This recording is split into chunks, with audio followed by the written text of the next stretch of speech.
Check we're live, yeah. What post? Still not done. We are streaming even more Pokemon Legends ZA Mega Dimensions DLC today.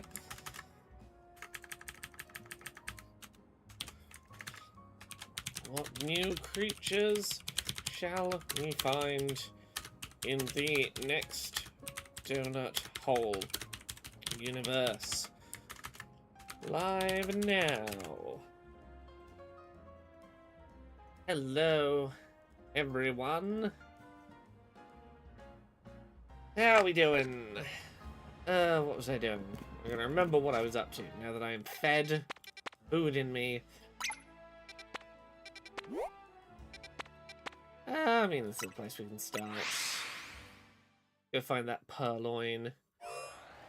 Hey, Tara. Pokemon's indeed. Here's the hole I'm looking for on this wall. No, of course it's not. I gotta get up. I'm gonna have to loop around to the top. I've actually eaten something today now, which is good. I hadn't done that when we first started streaming, so I've had food. That's a good start. I have donuts, for when inevitably I see the donuts on screen and I start craving donuts very specifically.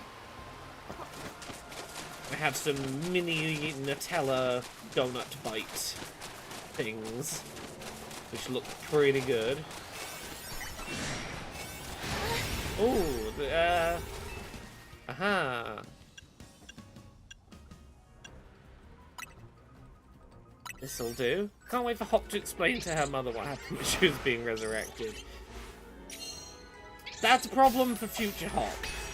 Hop of today doesn't have to worry about that. My mum's still dead for now, it's fine. It's not a problem.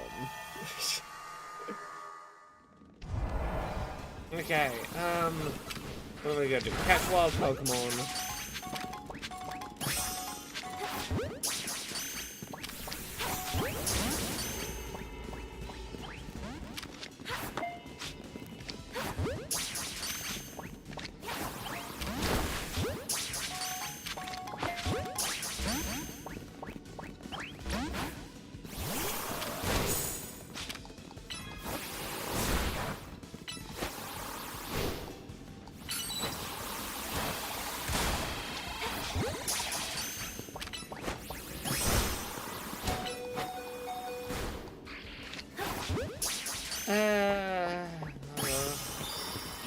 Okay, caught 3 wild Pokemon. I gotta find a purloin still, but God, I'm really enjoying having actual Pokemon that are a level threat to me in this DLC. Floating Pokeballs and sparkling items. Okay, we can do that. I gotta find a purloin. Running around.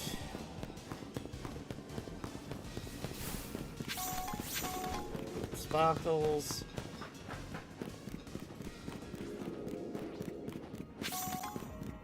Not seen a purloin while looping around the outside. Oh. I forget this one's gonna take me backwards.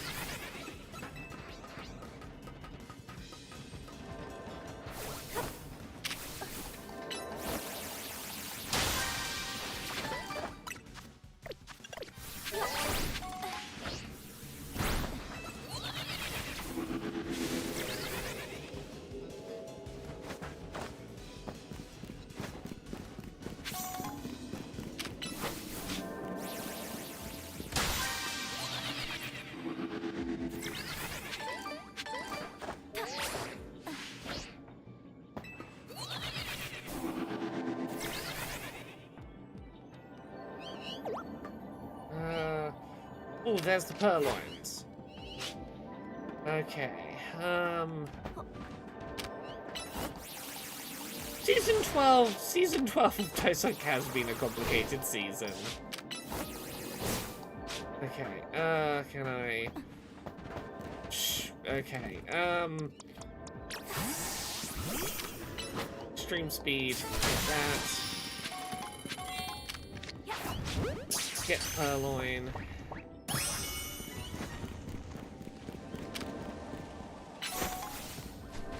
Season 12 was doing a good season.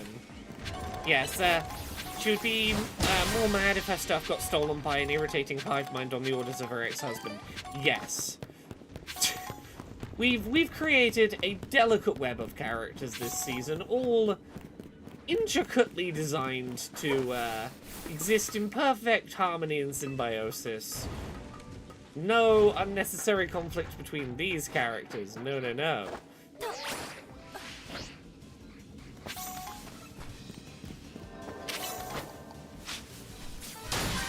Okay, we've done enough floating Pokeballs, so I need the sparkles now. I need 4 more sparkles.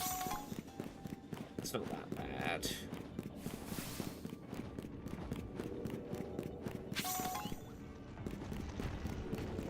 That'll be 1,000 points. That'll be a good chunk closer to where we need to be.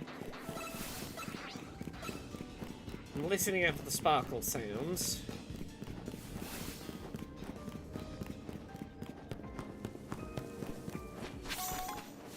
One more sparkle. And then the big gold Pokeball's going to appear somewhere.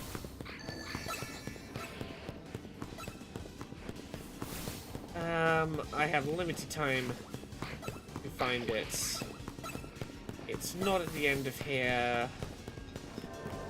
Is it in the shopping center or is it on the roof? Aha! Okay.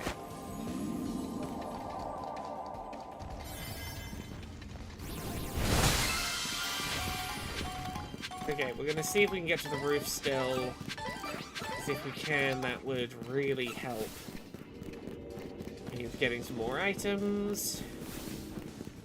This was a pretty successful dive into hyperspace. Oh, there's more items there. Hello, Echo! How are you doing? Tara says, this season of Dice Funk has been a blast for me. I've heard some people don't like the family drama because it's too much to bear, but this is the storytelling I live for.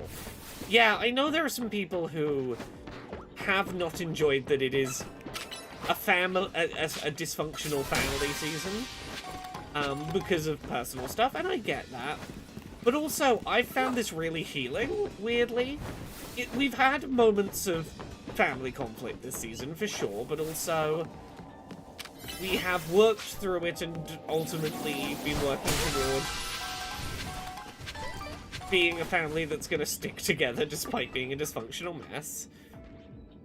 I'm doing good today, Echo. I'm frustrated that I had 5 hours of work I needed to do on new Pokemon content day. I should be allowed to just play new Pokemon, obviously. I had to edit I had to subtitle and thumbnail an entire Control-Alt-Access. I had to do a 2-hour Podquisition recording. But I'm playing brand new Pokemon stuff now, so that's... couldn't really be asking for a better day. Right, which one of these wormholes do I want to go to next? Yeah, this one's all Meowth. This one's gonna have a Alolan Meowth? The Steel type. The new DLC is pretty good from what I played so far. I played like maybe 3 hours, if I had to guess right now. And I am enjoying the donut making mechanic. It's quite adorable. I'm having fun just having excuses to do new Pokemon stuff and craft rainbow-colored pride donuts that take me through 2 alternate realities. It's been pretty nice. There's like a 4-year-old running around with this mythical Pokemon that can just tear reality apart, and that's supposed to be fine. We're not supposed to stress about that.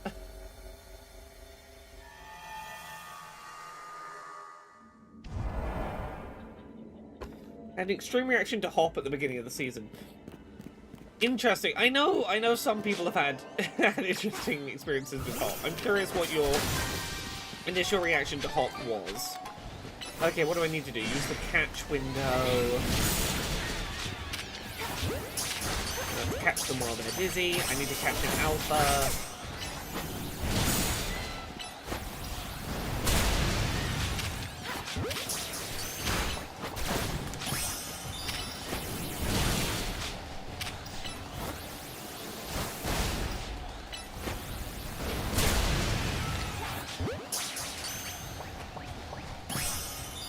Okay, and I need to destroy floating Pokeballs, and floating Pokeballs, cool. That's the main thing I need, so let's throw some of these for items. Pick up the sparkles, because they're free stuff. Oh, I should be looking at the size of the zone before I go in to determine whether I need to use one of my, like, 5 minutes. Oh, that's where the golden ball is. One of my 5-minute donuts, or use, like, a shittier donut if I only need to be in here for a couple of minutes.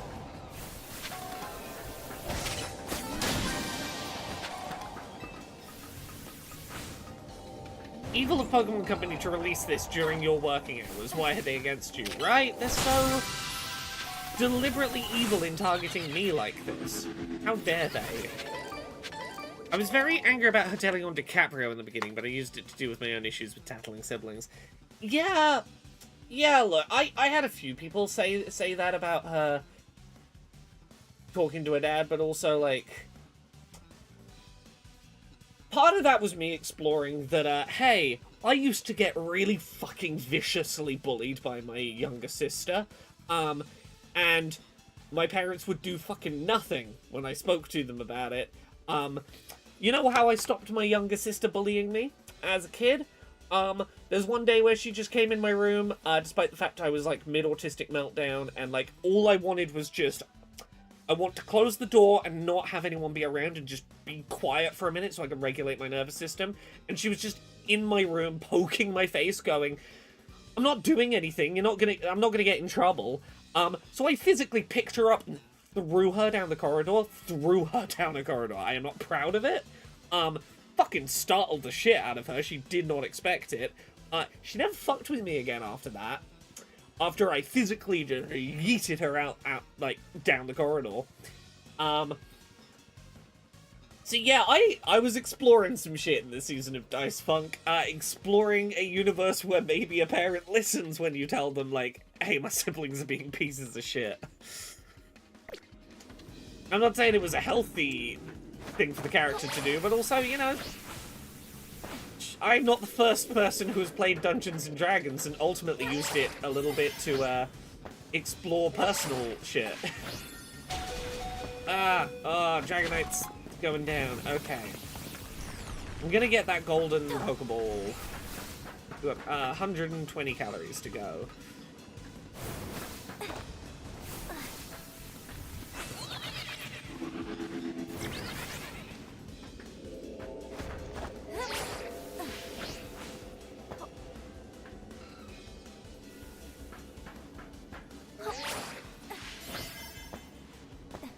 It was one of those, I knew that whether Austin played our Dragon Dad as shut the fuck up about that or did something about it, I knew either direction was going to be interesting ground for roleplay.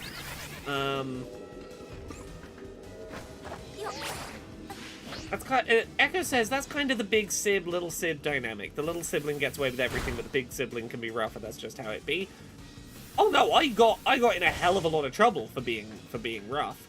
The short version, I was of course I was, this goes without saying, I was autistic.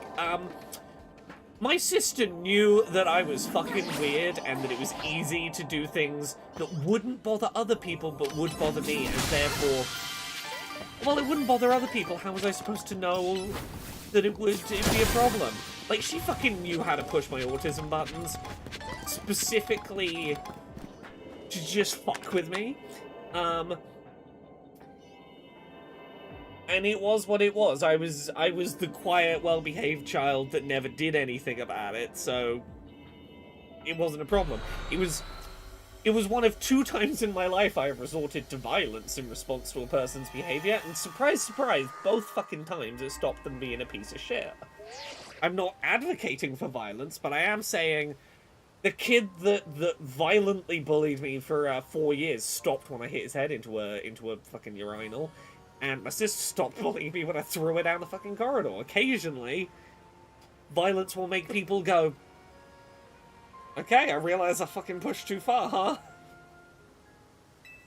Okay, we've got enough points to the hyperspace distortion to research. Okay, so there's going to be another new Mega Evolution, I guess.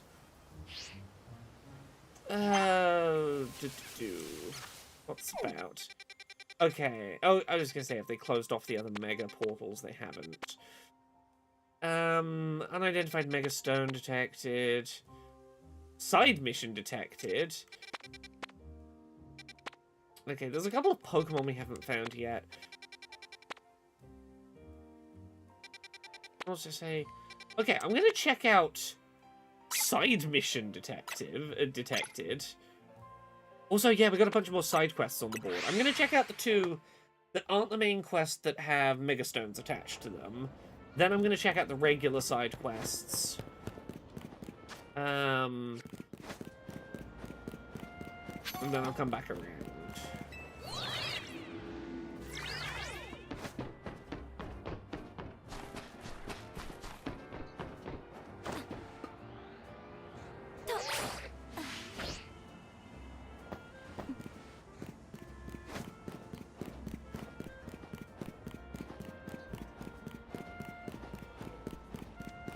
This point I'm looking for, is it in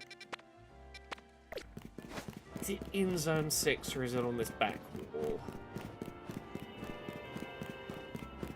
It's on this back wall, okay. I don't have a 2-star donut yet, but we have 3.5 minutes. Is that my longest time right now? I don't have any better donuts. Okay. Let's try a 3.5 minute donut and see if we have time for this. Can we do a side quest portal in this short time?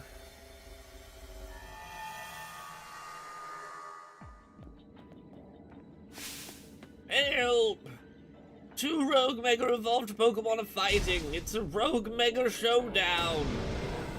Oh god, do you want me to fight 2 Mega Crabominable in 3.5 minutes? Okay, is this why this was a 2-star mission? Is you want... I need time to fight 2 rogue Megas. Okay, sure, I guess we fucking go for it.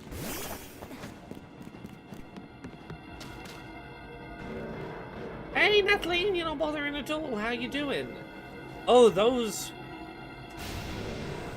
made of ice high-heeled boots for these Mega Crabominable are fascinating. Do I have any backup, or is it... Oh, it's just me versus these 2.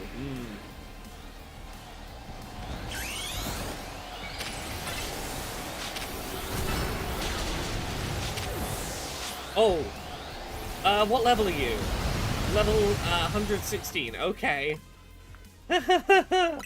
Okay. Oh.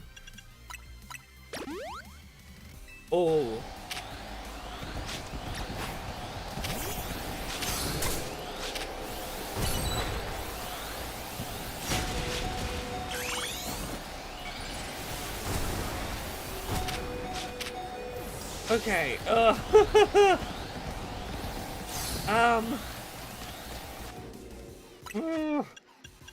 I'm in danger. Okay.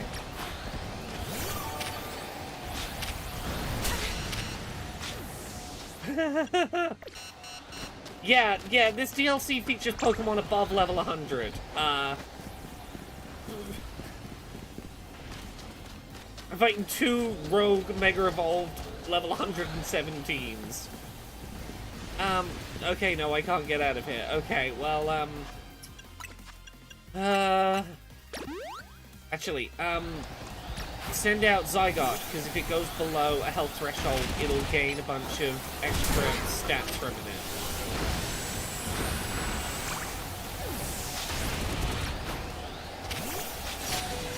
Ah!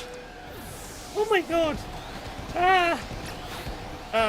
Mega Absol, go! Oh, Perish Song! Perish Song might do it. Did they both hear the Perish Song? If so, I only need to survive long enough for Perish Song to kill them?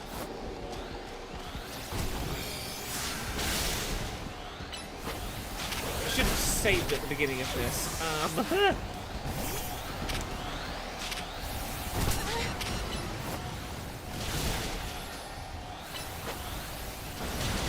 Sorry for the lack of chattiness for the second. I'm about to die. I'll answer your questions momentarily.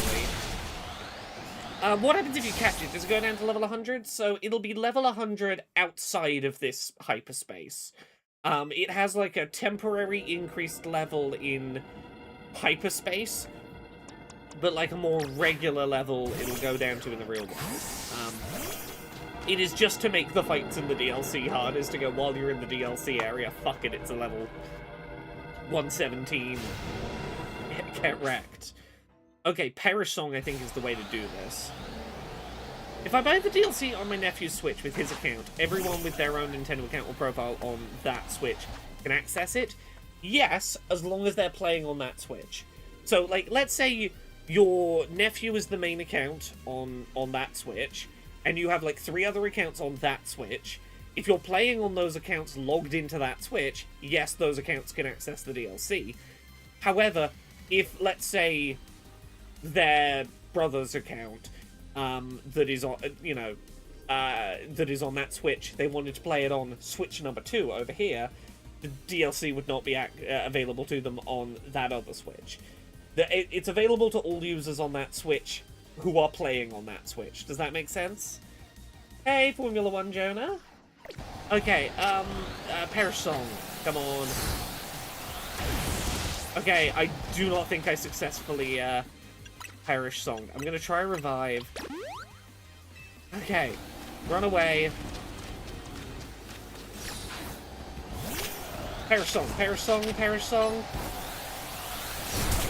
No, I'm not gonna stay alive long enough to Perish Song. Yeah, only the account that buys the DLC will have access to it on multiple devices.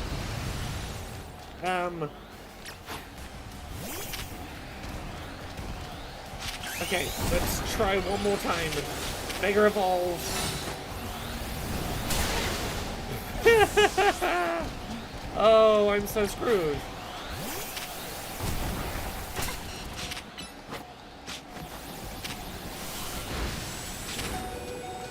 Can I just... no, you're too angry for me to catch you. Okay. Well, we're about to run out of, energy. Okay, I need to bring some better donuts if I'm gonna try that. I want to try this again. How are you even supposed to deal with this? Just overlevel massively and tank the damage? You can't. So, well, you kind of can't. So, my Pokemon's level cap is still level 100. They're level 117. I can't, in a traditional sense, outlevel them, because level 100 is the level cap for my Pokemon. But there is a new mechanic. Let me demonstrate to you what we're going to do. We're going to fly to Hotel Z. We're going to make some donuts. The donuts you use to enter another dimension will have various effects. Some of them will be things like increased catch chance, or like increased spawn rates, or increased item drops, or whatever, but they will also, as we will demonstrate now, increase the level of my Pokemon. So if I go in with a team of level 100s, and this donut I'm about to make, it will boost my Pokemon by 14 levels to level 114. So, I need to make donuts that will make me temporarily above level 100 so that I am ready to take on these threats. This one... Yeah, I also want to make these donuts to have a lengthier amount of time in the Hyperzone. Let's see what we get. Plus 12. Let's make another. Let's go.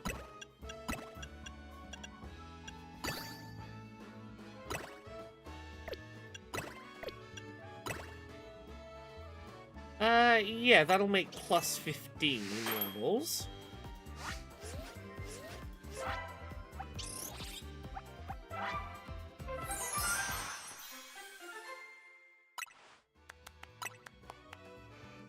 Make a different donut.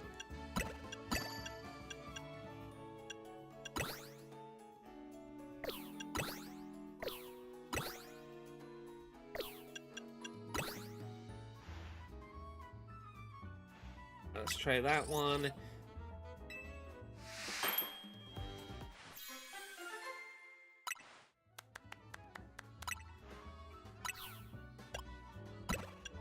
Ones will be lowest on right now if these hypers.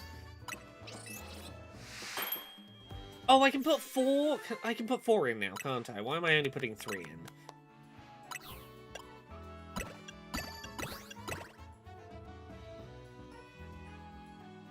17, 16, 17, 19. I keep forgetting I increased my berry cap so I can put 4 into a donut now. So this would make me level 119.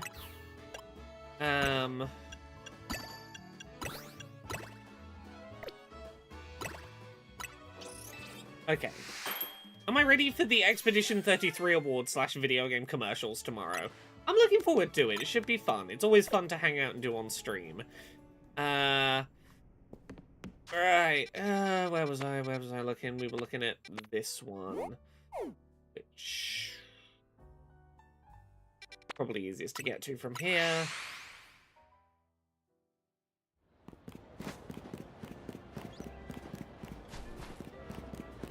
Yeah, it starts at like half past midnight tomorrow. And runs until like 5 AM probably. So it's gonna be a late one. Okay, I'm determined that Perish Trap is the way to go. As tacky as it is, I also do enjoy the game advertisements. 4.5 minutes plus 19 levels. Okay. I'm still taking on 2 megas at once, which is probably unwise.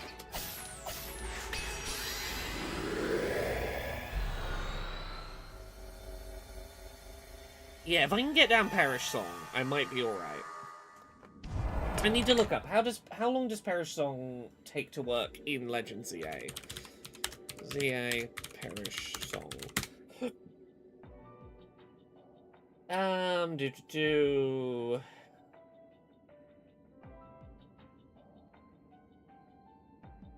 Wild Megas, yeah.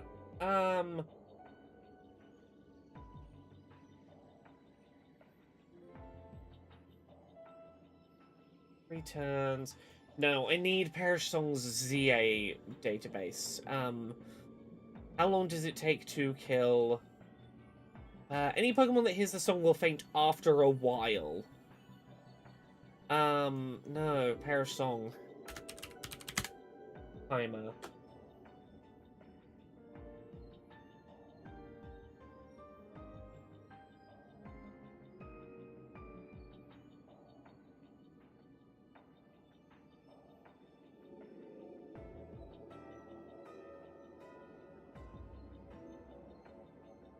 Um, 30 seconds before a Pokemon gets knocked out. Ooh, 30 seconds. Okay. Does my Absol have to stay alive for that 30 seconds? Or if I successfully get off the Perish Song?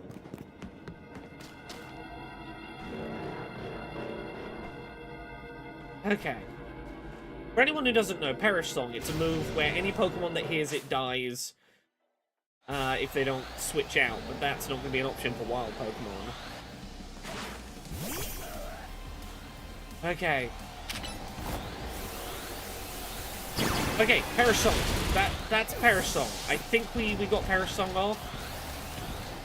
4, 6, 7, 8, 9, 10, 11, 12, 13, 14, 15, 16, 17, 18, 19, 20, 21, 22, 23, 24, 25, 26, 27, 28, 29, 30.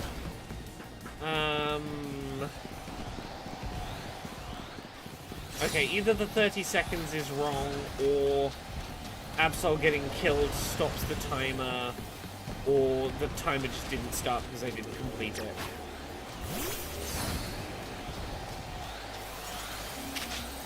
Oh, and, okay, I got frozen on move one. Okay,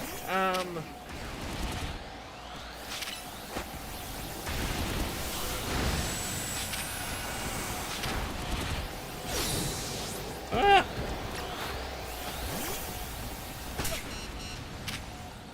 This is not going well.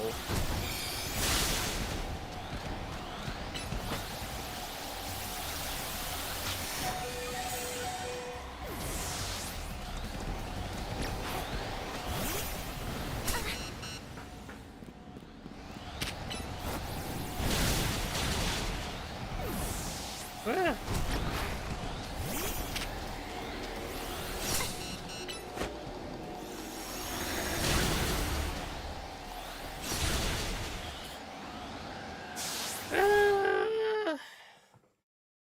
Okay. You can't afford to lose this battle. Try again. Okay, what if I Mega Evolve you before the battle starts into my little emo boy? Then we try to...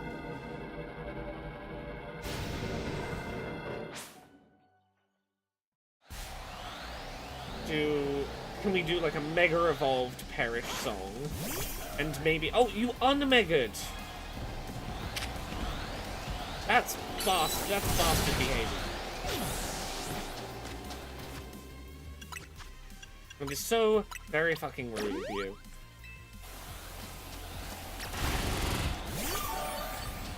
Okay, Mega Evolve.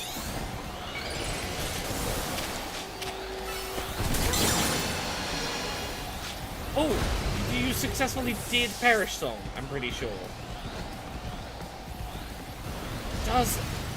Do you have to stay alive for Perish Song to work? Because what I... Okay.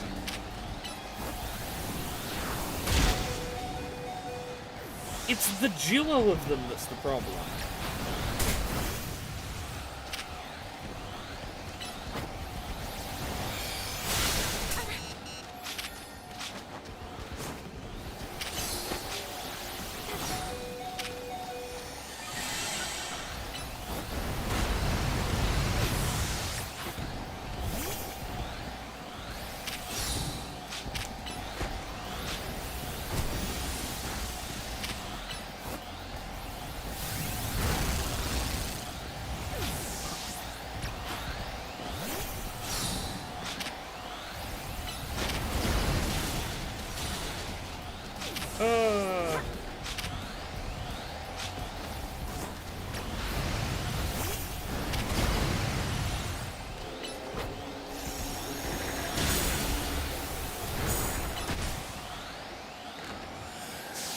Okay, I am not ready for this. I probably need to be coming in here with 2-star donuts. 2-star donuts. This is probably the problem, is a 1-star donut's probably not gonna cut it for what I'm doing right now. So we're gonna restart. We're gonna go try... We're gonna do some of the regular side quests before I try and take on these 2-star ones. Yeah, they certainly have not made the DLC easy by any means. Oh, yeah, fuck it, leave. They have put some post-game challenges in here, and I'm okay with that. Hopefully this portal will stay here.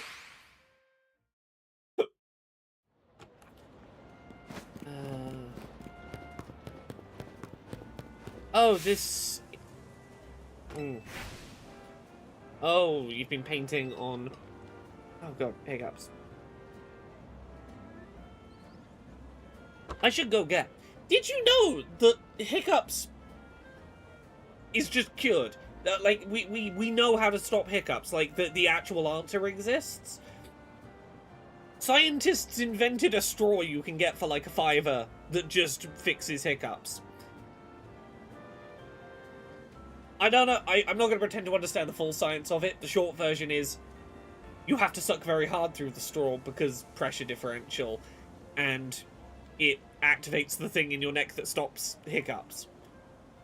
That feels like that should have been, like, news that everyone heard about. That we cured hiccups. I own a Stop Hiccups straw, and it just simply functions. Okay, Pokemon lids. Go-Goat utility hole.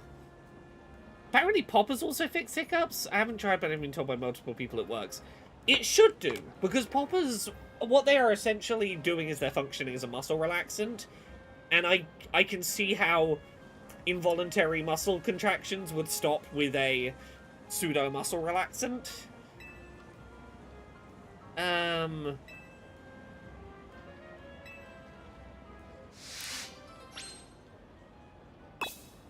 Okay.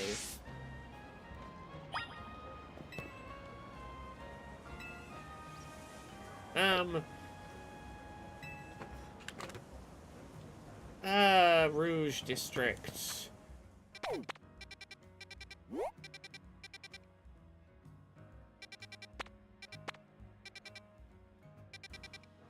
Blue, magenta, rouge. Okay, let's go find what's on the manhole covers over here.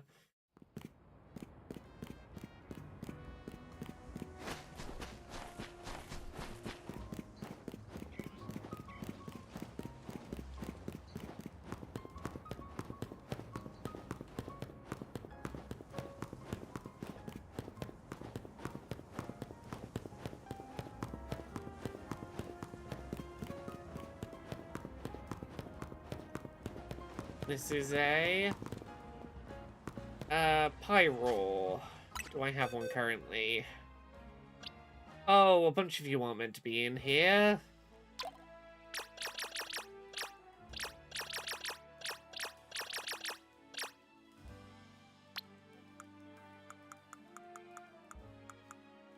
You're meant to be in this box. Female evolved.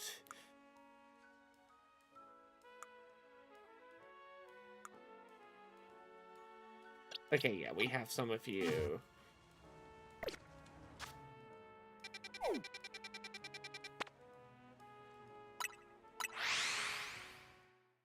Yeah, the thought of someone trying to do poppers despite having hiccups in that moment does weirdly amuse me.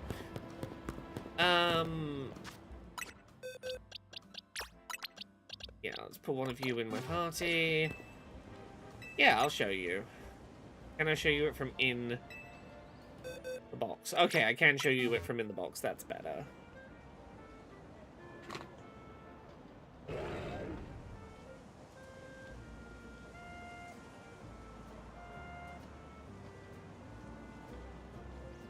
Okay, female Pyroar is correct.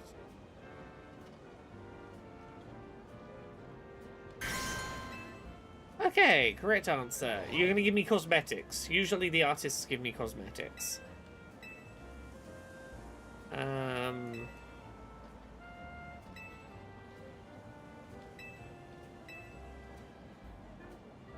I will make sure to actually look at the art on the floor now. Thanks, side quest.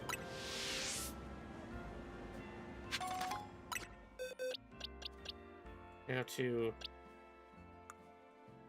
Oh, you changed where I was in the boxes.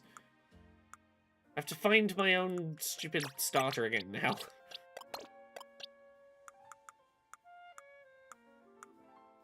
Okay.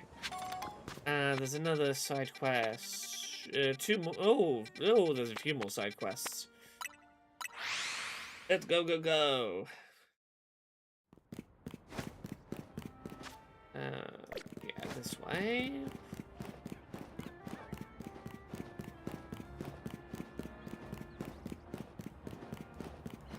What would you like? The Squawkabilly! Up on the roofs! Always squabbling, it's maddening.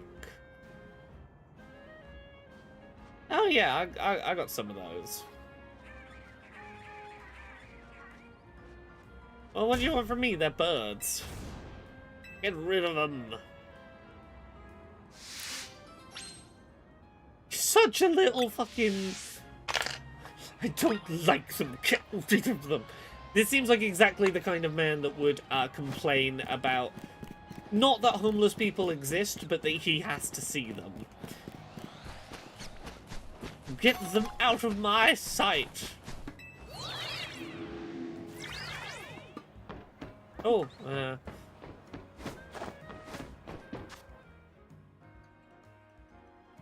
where was that? This one.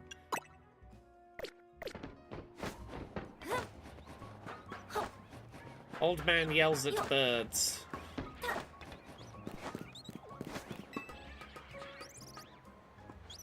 Hey, I don't mean to harm you, birds, but, hello.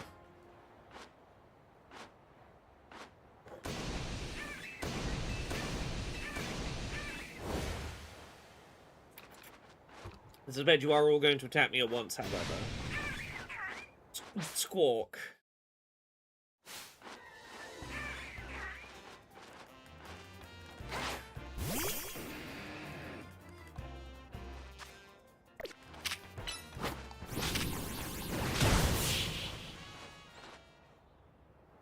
Okay, kind of demolished them.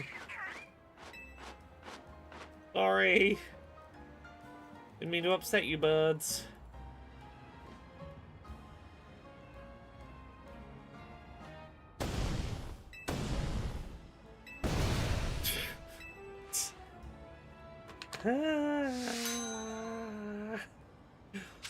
I don't understand you, sir.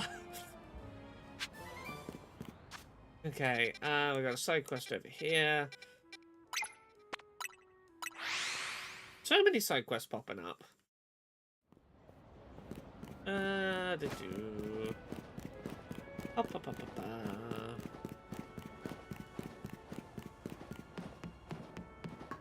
you are down there. Charcadet. Yes, I've seen you are available now. Is your quest going to be to do with evolution items for it, probably?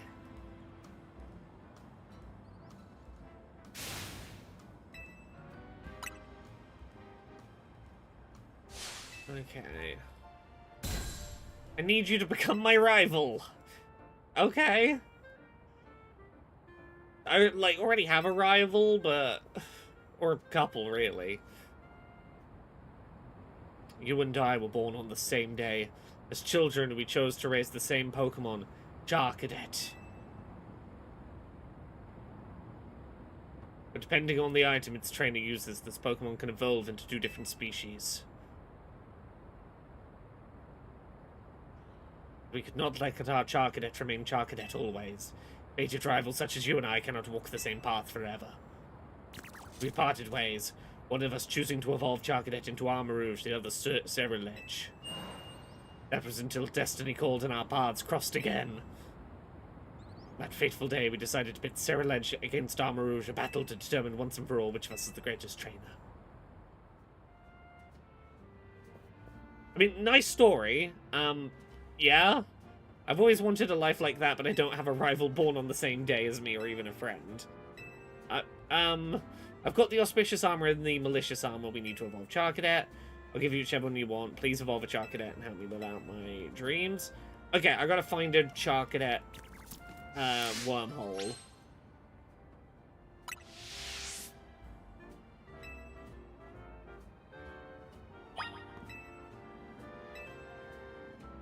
Oh, which one becomes the one I want? Cadet Armor. Okay, I want to evolve into Ceruledge, so that's the Malicious Armor.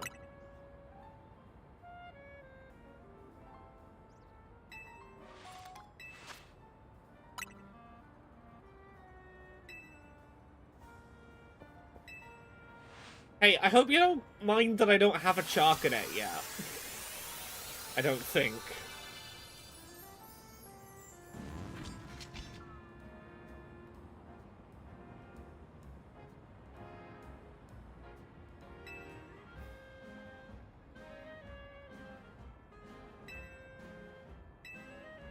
Okay, I'll come back to you.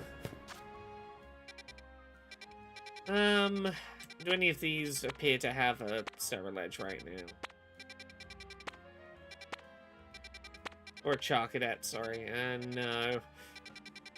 Okay, I'll come back to you, buddy.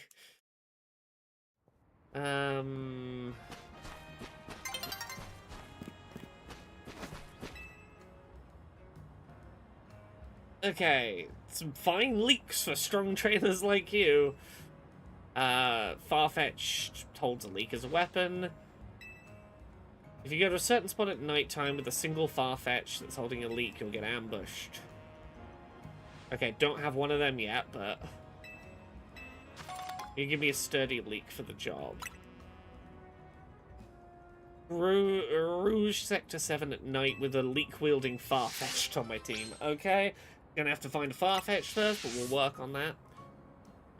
This is why I gotta pick up the side quests. I gotta actually find out what I need to be prioritizing collecting.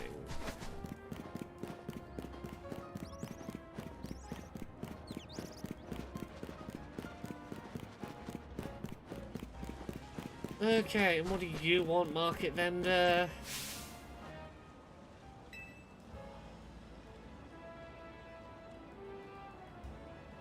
Pick Fido for a walk. Okay, I can take your little bread dog on a walk.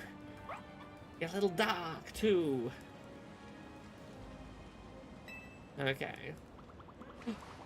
I can walk your bread dog, even if your evolved form has a way better French name than an English one. In English, you evolve into oh, what is it?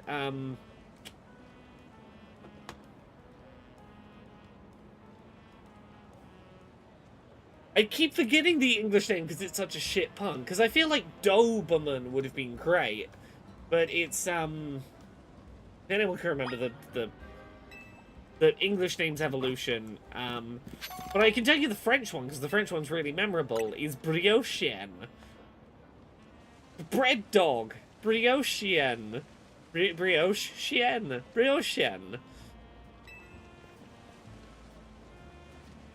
In English, why is he not Doberman? Daxbun. That's it. Daxbun. In English, it's Daxbun. It's a Dachshund, but bread. Daxbun. He could have been Doberman. He could have been Briochien.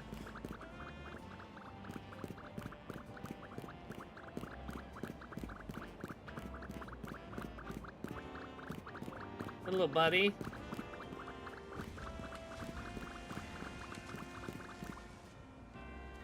Oh, it's the biggest fighter! Woo! Enjoy your walk!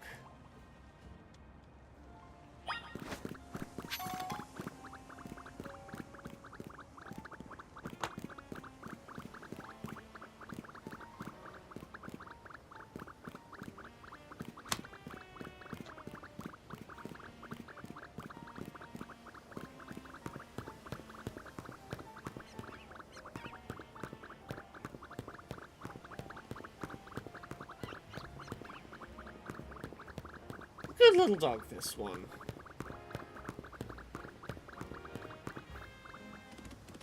Oh no! This big scary dog.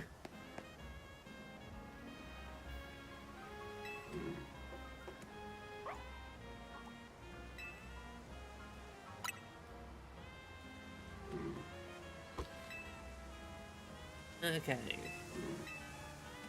Friends? Friends, okay. Okay. I was like, don't make me have to take someone else's dog back to them with like a bite mark in them. I'm like, look, I tried to walk your dog, another dog bit him. It's not my fault your dog is made of bread and therefore quite appetizing for other dogs to try and bite.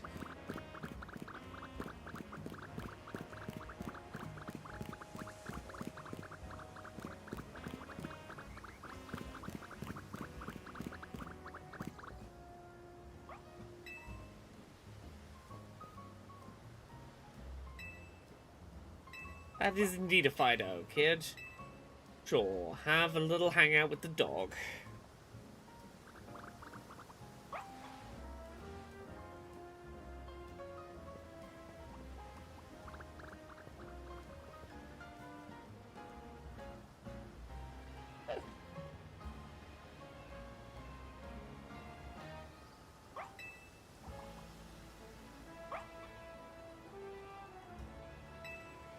Back home we go.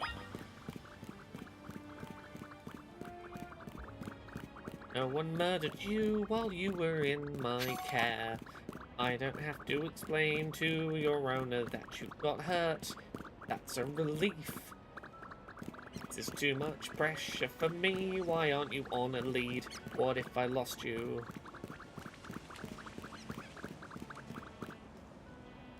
There we go.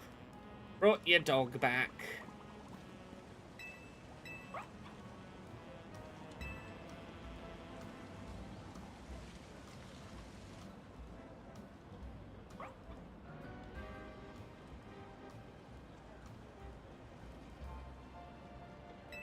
Okay. Yes, you're gonna need time for your dog and your business. Very important.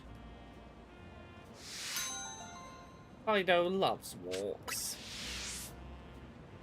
Oh, is this gonna be the start of a quest for me to get the dog?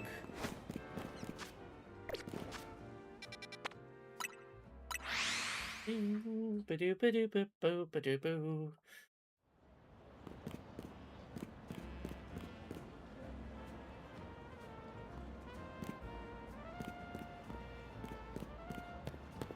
Oh, a quest from Nurse Joy. Hello. Oh, pop quiz. How many Pokemon centers are there here? I don't know. How many Pokemon centers? Lumios City ZA 9. Okay. Why are you quizzing me all of a sudden? What's going on? What's happening? The Hibernal Pokemon Center sells the fewest Pokeballs. I think we could solve that problem if we had a certain Pokemon around to help. I have a perfect name for this plan. Sportacular Sales with the Fun Guy! Okay, you want an Amoongus or a Fungus to be a little mascot. Yep, okay. I gotta find a wormhole that lets me catch a Fungus. Okay, I'll get you a little fungible goods. Well, I prefer them to non-fungible goods. I'm not a big fan of the non-fungibles. Oh god, I don't want to be emotionally devastated. Hello, Cubone. What's up? What's wrong? Oh! A tiny little angry fella gave me some protein. Congrats! They're giving out free protein in a promotion. Okay.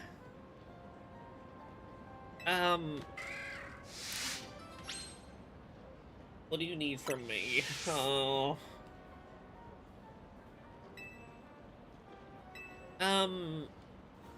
Yeah, more or less I know what protein is. I found out about protein from a Pokemon Center. Does 5,000 bottles sound expensive?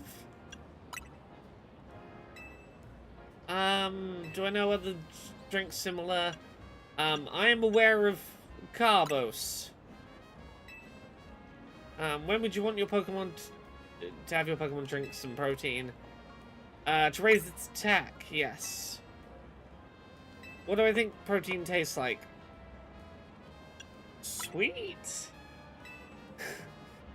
Would I recommend protein to a friend? Sure. I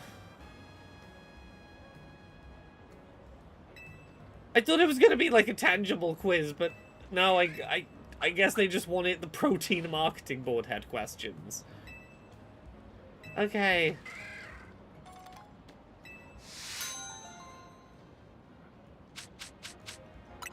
Thanks, little buddy.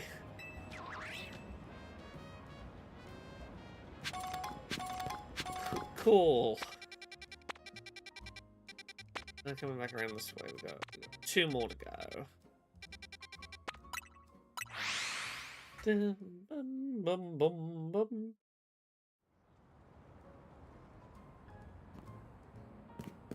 it's this man who wants to write books about me. For anyone who wasn't around earlier, his first book was about me, Laura the human being the first human to Mega Evolve. Then he wrote a romance book about Yvettal and Xerneas and Zygarde making out.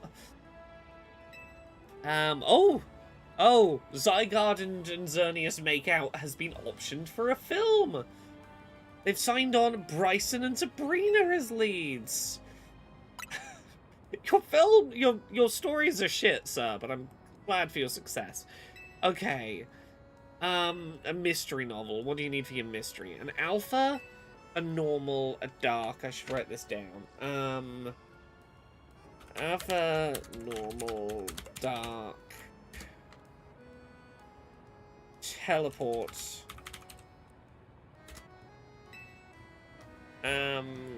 Fighting. Okay.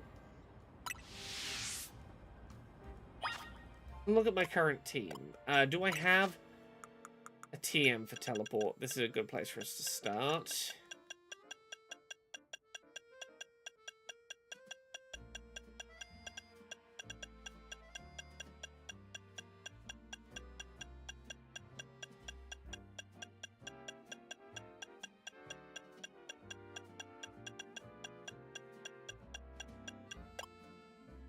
Okay, so I need someone who can naturally learn teleport. You naturally learn teleport? No. Okay, so I want an Abra.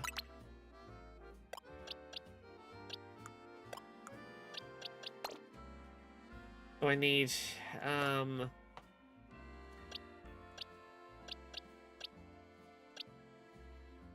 alpha, a dark,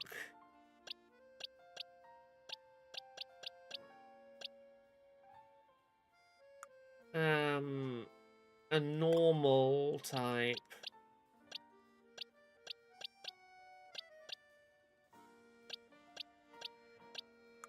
oh, Litleo. Okay. I have an alpha, a normal, a dark. Alpha, dark. Normal.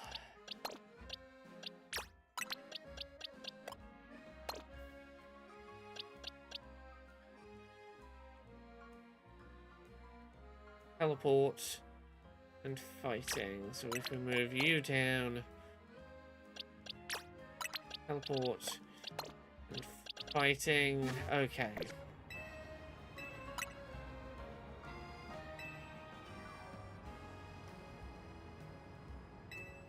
So the alpha will be Dragonite. The normal will be Litleo.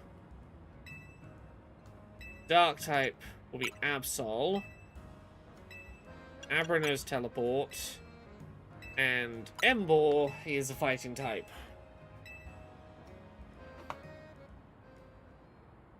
In our world, our setting is a mansion deep in the mountains of the Kalos region. It is owned by famed millionaire Dragonite. It also currently houses 3 guests and a certain treasure. First of the guests is a trainer by the name of Litleo. Then there is our millionaire's former flame, Absol, and a jewel collector named Abra. The mansion's butler, Urbane, is unobtrusive yet ever-present, seeing to all the guests' needs. One evening, the guests are all called together to a very special room of the mansion. The room serves as a giant safe, so fortified that the move of a rage fist would not crack its defenses. So explains the butler, Urbane. In the safe center, lovingly displayed in pride of place, shines the grandiose jewel known only as Emboar's Tear. This mythical treasure is rumored to have been a gift from the former king of the land, Az. The mansion's owner gazes upon it regularly every morning and eve to sustain their spirits. sun has barely risen the morning after this showing, when a terrible howl echoes throughout Dragonite's mansion. The guests gathered in front of the safe room that contained the treasure, drawn by the awful noise. And there the millionaire cries out, "My treasure has been stolen!" One of my guests must have done it. Resenting the accusation, Absol demands, "Why us? Why not your butler?" Ah, but the butler Urbane has a cast-iron alibi. He'd been playing cards with his employer all the night. Litleo and Abra readily agree to search for their persons and belongings. But even after the butler inspects all the guests, there's still no trace of the stolen jewel. Only Litleo was found carrying anything. No more than a Pokeball, a perfectly normal item for a Pokemon trainer to have. So, who stole the treasure known as Embor's Tear?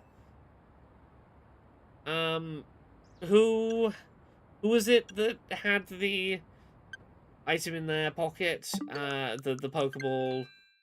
Whoever had the Pokeball, I think, is our thief. Leonabra, oh. Litleo, okay. I assume Litleo stole it. Yeah. The evil trainer had left one of their Pokemon in the room to wait until everyone was gone so it could steal the treasure for its master. Everyone began to gather at the room the next morning. The Locacious Lout quietly called the Pokemon back to its Pokeball, concealing both it and the treasure to cover its tracks. Oh, yes. Sure. Sure, it sure is a story.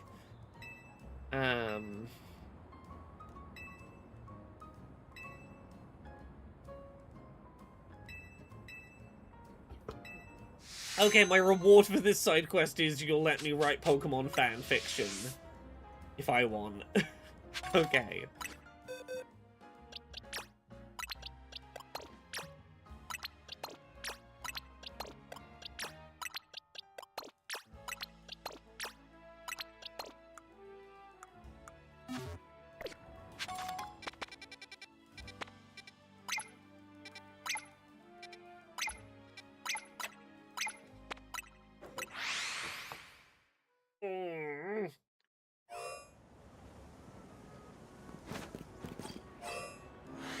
Okay, let's sprint through here, out the other side.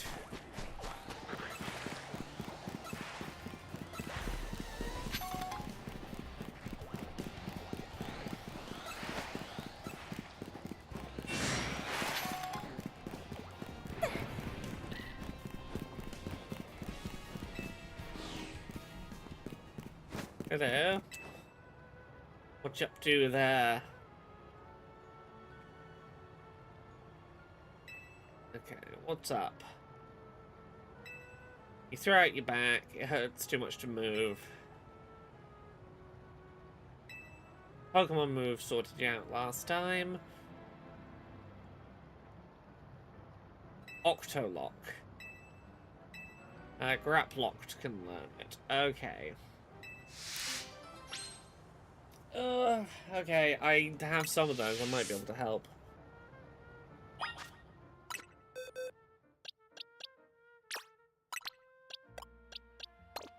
What does it take to evolve one of you?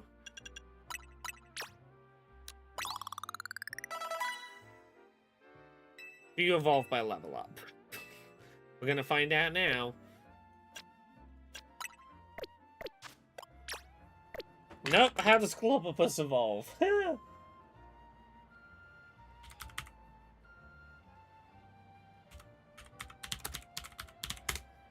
Clobbopus evolves do leveling while knowing the move Truant.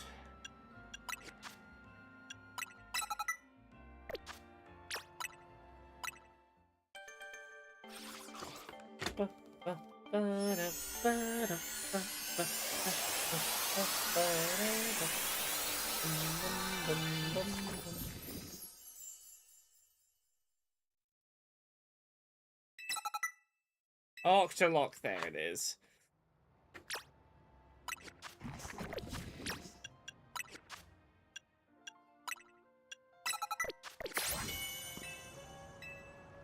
Okay, hey! Attack this human with your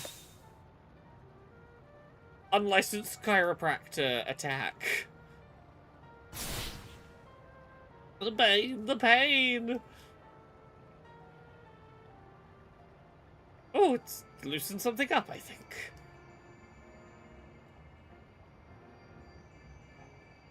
Okay.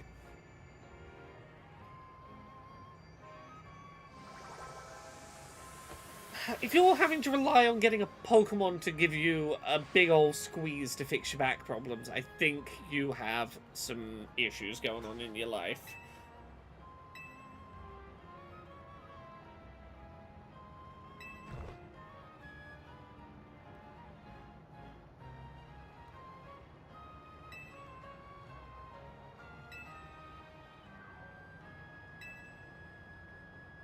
Oh god, don't make me feel old by being like, ah, you youth, enjoy your not aching joints and bones while you have them.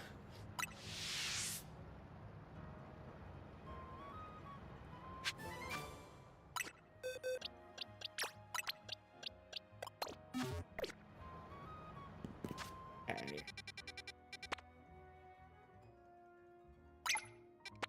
I'm gonna try investigating this other 2-star mega location. Just to see if I can.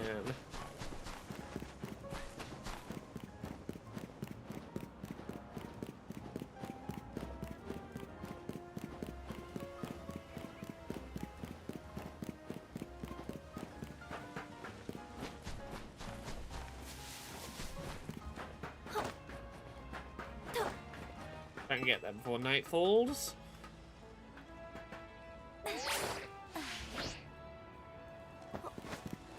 That's not gonna help. Sun is setting. I gotta get a hurry on.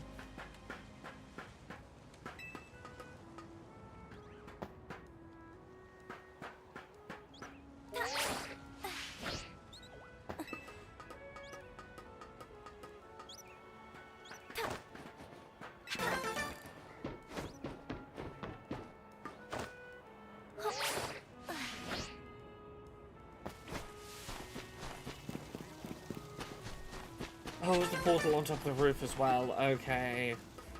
But it's down here. Okay, time is running very low.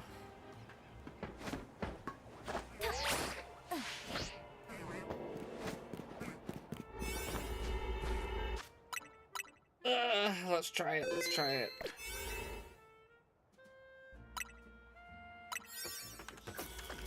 Let's give it a go.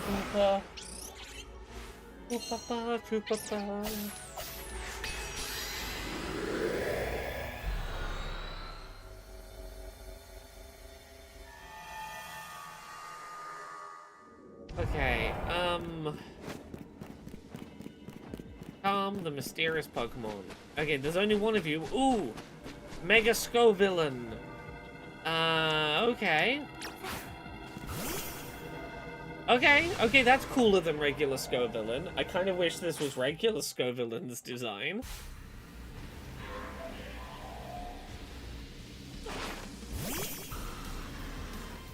Okay, just one-on-one can I do this.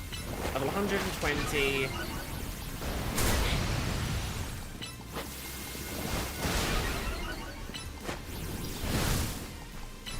Okay, 1v1 I'm doing alright against a 2-star Mega. It's just the 2 of them is the problem.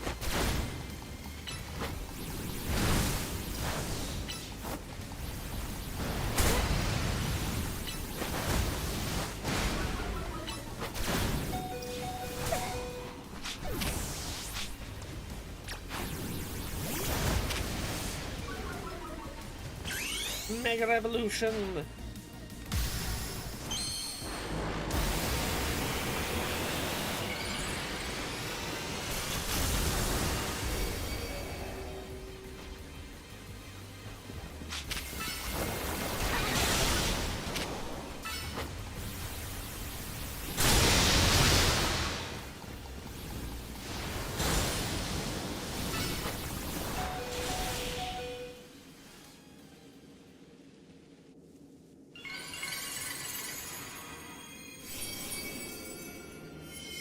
Okay, we got the Mega Stone. Do we get the Scovillain as well? Or just the Mega Stone? Okay, do not get the Pokemon as well. Okay. That's another Mega Stone. I'll take it.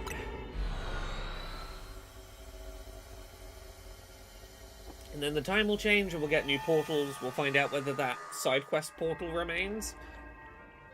Or if I have to hope I luck out and it returns.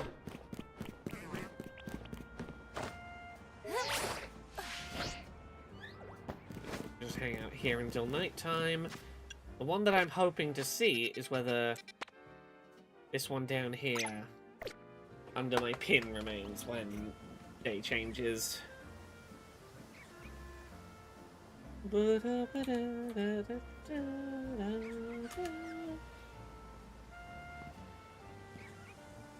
Too many work messages.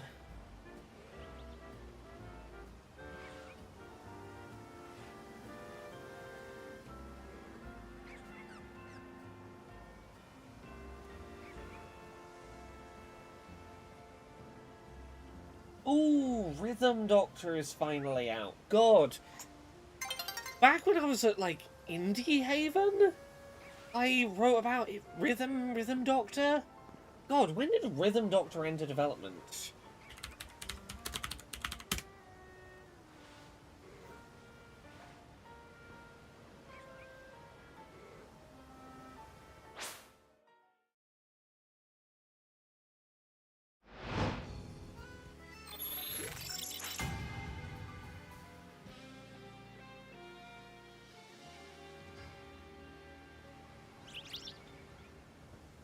Give me a second. Rhythm Doctor started development.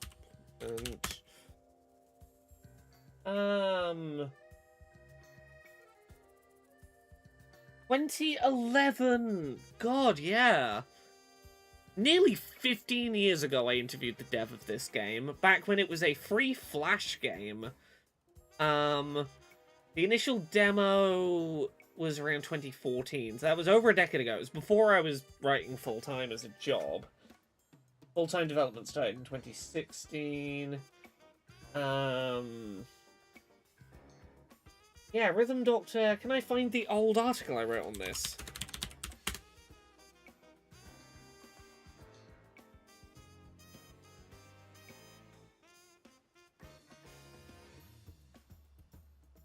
Oh god, that's the old itch version.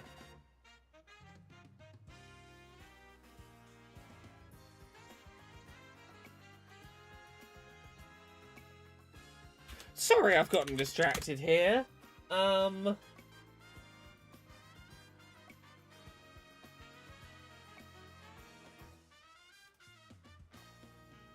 Yeah, god, it's been like over a decade since I interviewed the devs of this game back in the day. And their game's finally out.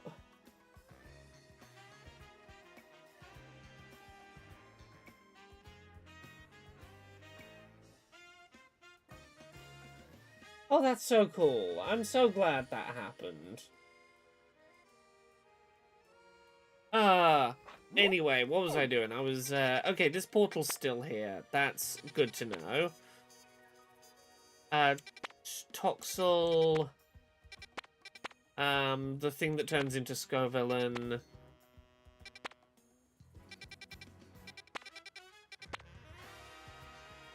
Ghost Dog. What am I looking for? Charcadet would be maybe here. No. What's the other ones they want from me? They want me to have a...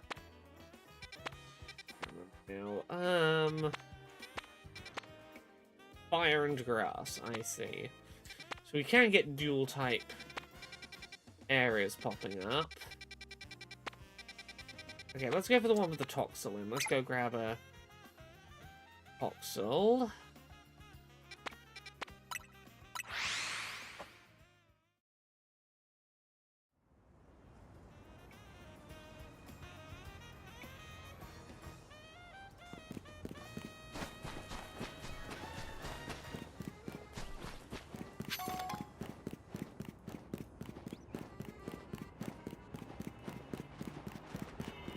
one here, but it's not the one after. I need to be in the middle of this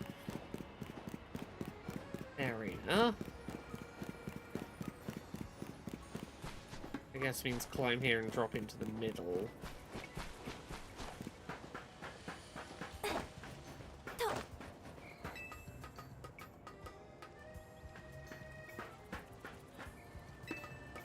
I'm excited to get far enough into this for shiny hunting, because it does seem like there is a new shiny hunting mechanic that you unlock by the end of this DLC.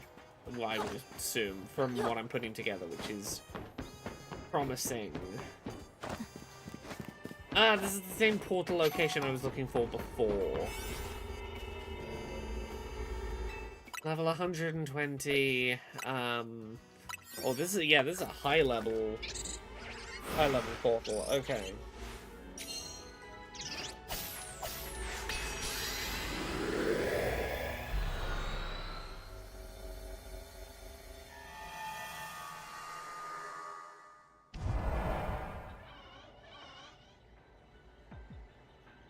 Okay, what do I need to do? Catch Pokemon undetected, floating Pokeballs.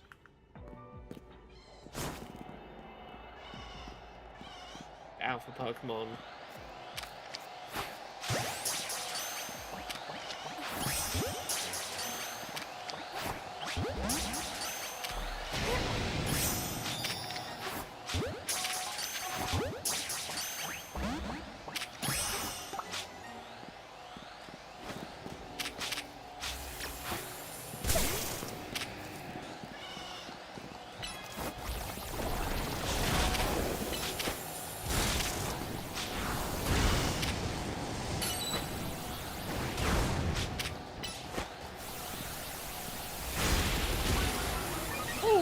I'm sorry it's giving you chat replay. That is...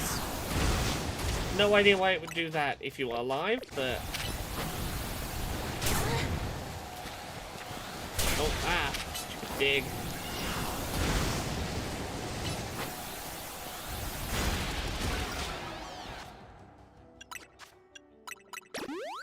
There we go.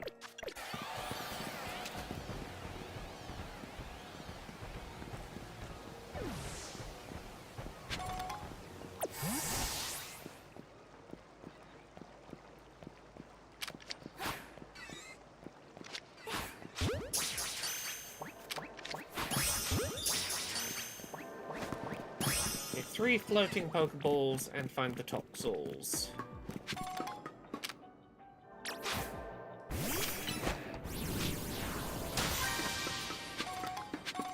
A nice easy one to clear out at least.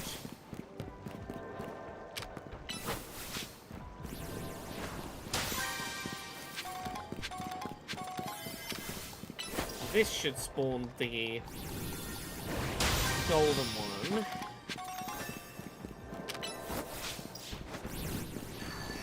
There.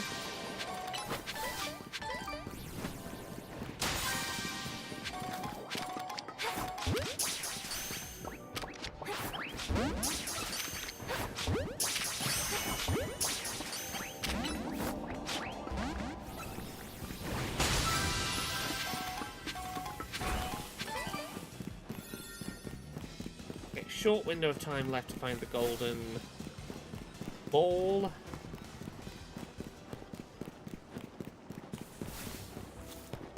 There it is. 68 seconds.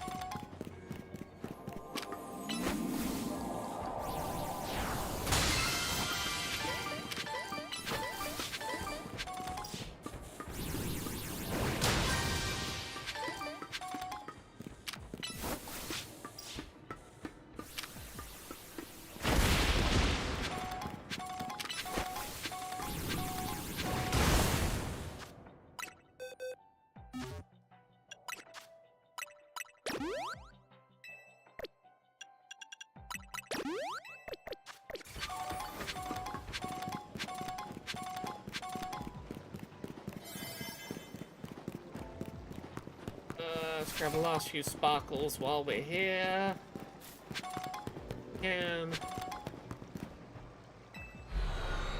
Donut energy is gone. No more donuts. No more donut energy.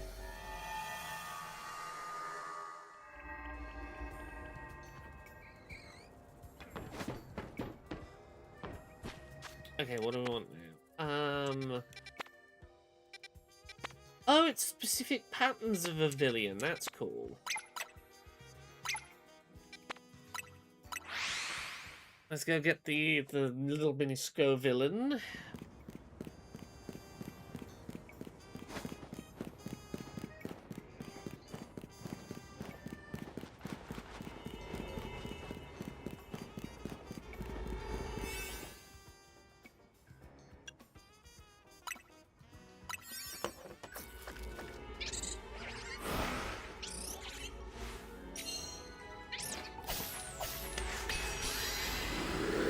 Every time that music sting starts, I think it sounds like something very Disney, and I've been trying to work out what Disney thing I think it sounds like. And I'm pretty sure it's, when you wish upon a star. First couple of notes of that.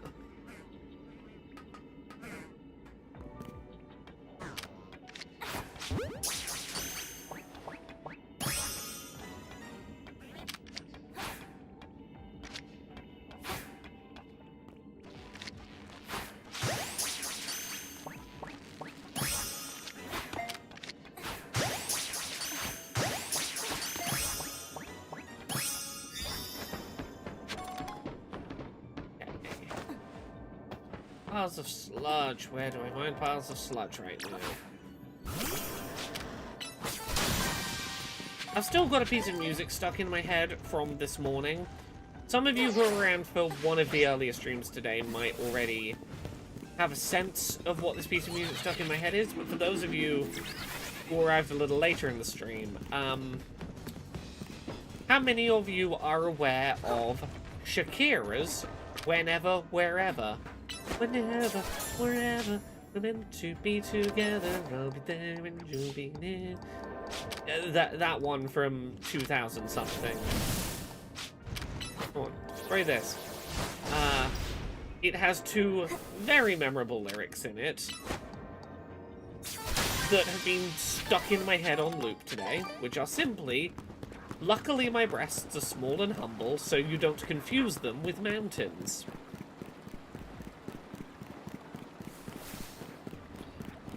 And the fact that that is a lyric that gets sung in a well-known pop song delights me, honestly.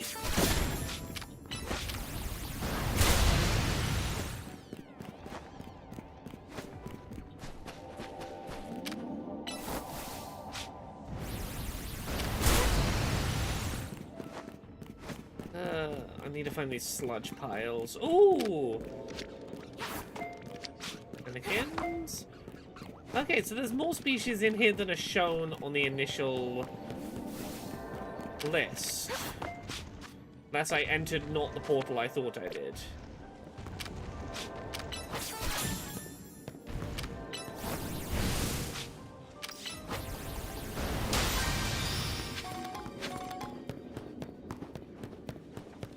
Go goats. Ooh!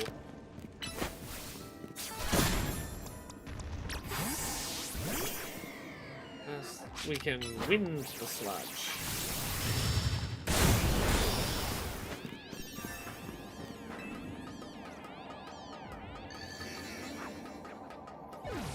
Okay, 180 to find the big golden ball. Oh, which is up here. And the little Scovillain babies.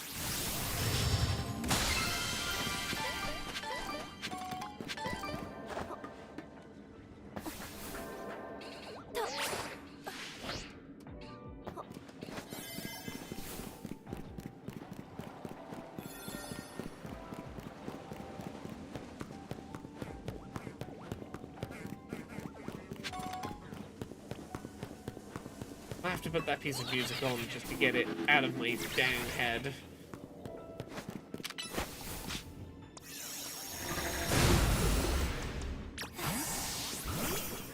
Where are these little firegrass babies at?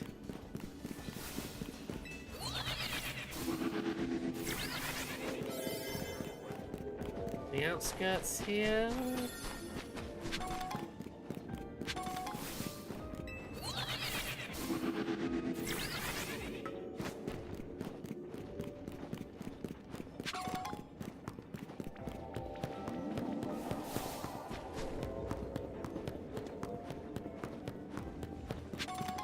Go back onto the roofs. A minute left.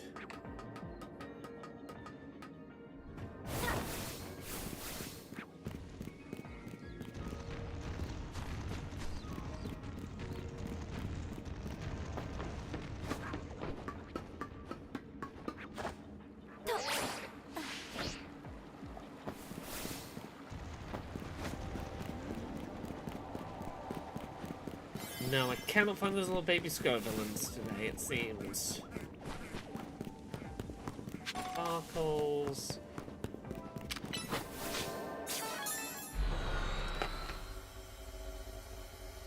I'm getting this song out of my head. It's cursed me and I need to exorcise it. Shakira, whenever, wherever.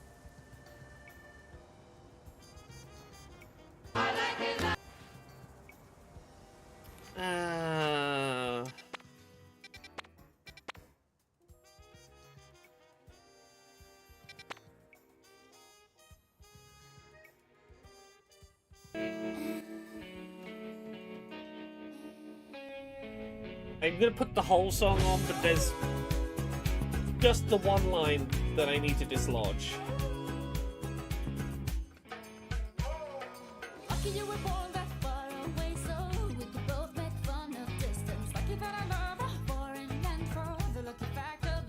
God, what year was this?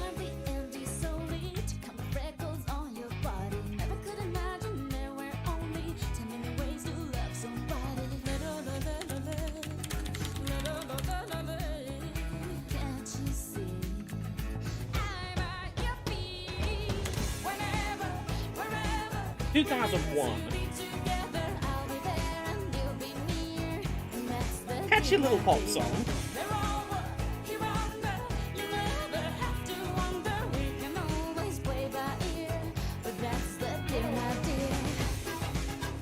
Momentarily you will hear my favorite lyric.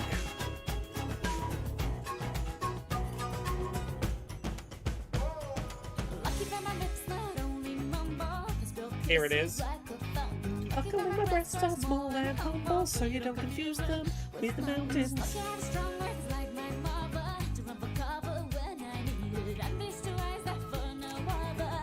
Right, Echo, every school disco played this at least 3 times, but the lyric... It is simply... Here we go.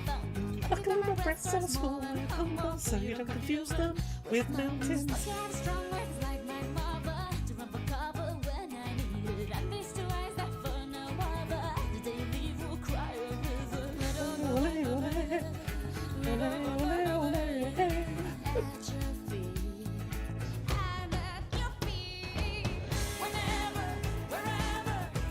Now see, I associate this song specifically with roller discos. This is roller discos for me.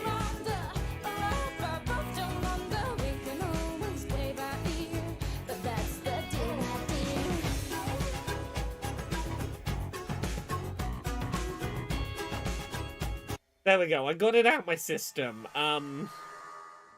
Welcome to any of you that did not know that Shakira was pro small boobs. Patch of brambles, spupa, okay.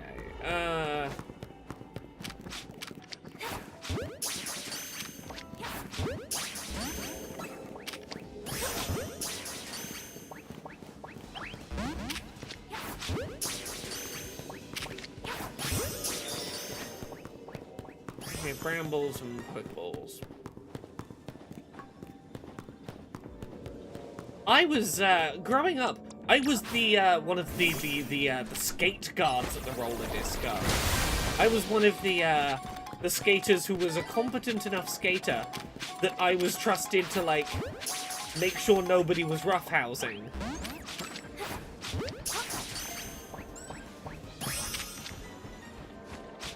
I was one of the goody two-shoes kids who my job was to prevent, you know, not have any of the other kids doing naughty bullshit they weren't meant to be doing.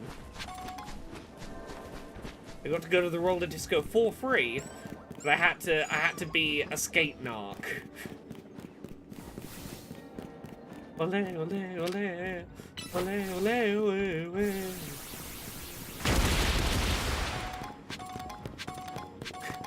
I was the fun police. I was there to be like, no, skating really fast in the opposite direction isn't safe.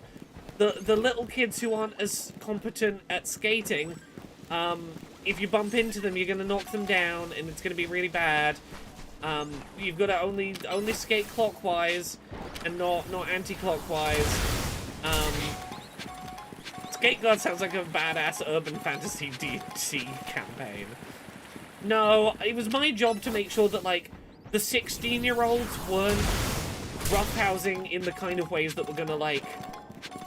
It was basically my job to make sure that a 16-year-old who'd, like, bummed a couple of spliffs before coming and was feeling a little bit chaotic wasn't gonna, like, absolutely fucking smack into a 3-year-old sharing the same skate rink and, like, absolutely knock them flying, and we were gonna have to explain to their parents what had happened. I was the have fun, but in a good, orderly, organized manner police. I was the rule-following cops for roller skating. If that isn't the most autistic child coded activity possible, I don't know.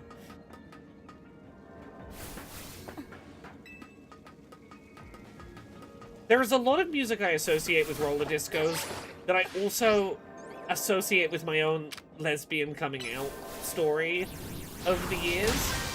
Like, I think back to a lot of the music that helped me realize, oh hey, what if me as girl but also other girl could be a thing? Was also coincidentally roller disco music. Yes, it was the so mature for my age, yes. The, hello, you are autistic and we have read this as maturity and therefore be an adult quicker than your peers. Get over here. But yes, roller discos are where I associate learning the music of Tattoo, who I know we now know were fake pretend lesbians and a Russian psyop, but Tattoo did very important work for my queer awakening. They may have been a Russian psyop, but they were a very important Russian psyop in my development.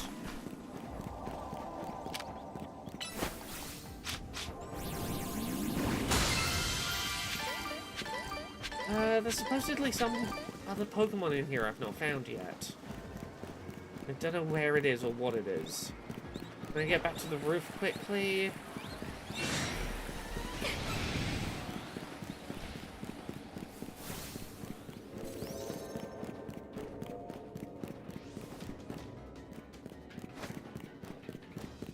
I still maintain that Tattoo is the most failed disinformation campaign any nation government has ever done, because they were designed to be like a mockery of lesbianism and like sow discord within queer communities in the West was, I believe, the purpose of Tattoo. A pair of homophobes pretending to be lesbians for making mass market music for English language audiences.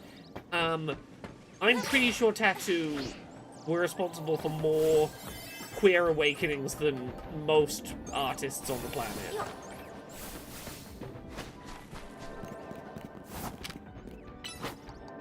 50 cal. Okay, big Pokeball.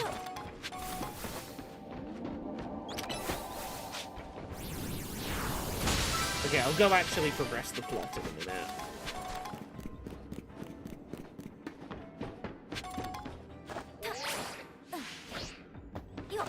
And you know what? Those two singles that Tattoo had that did well in the UK, they hold up really bloody well.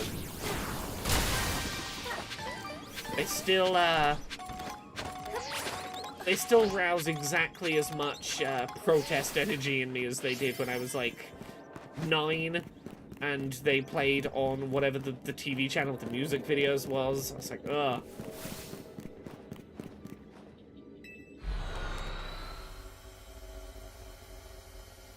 Yeah, for anyone who's too young for Tattoo, God, what year were Tattoo? Tattoo,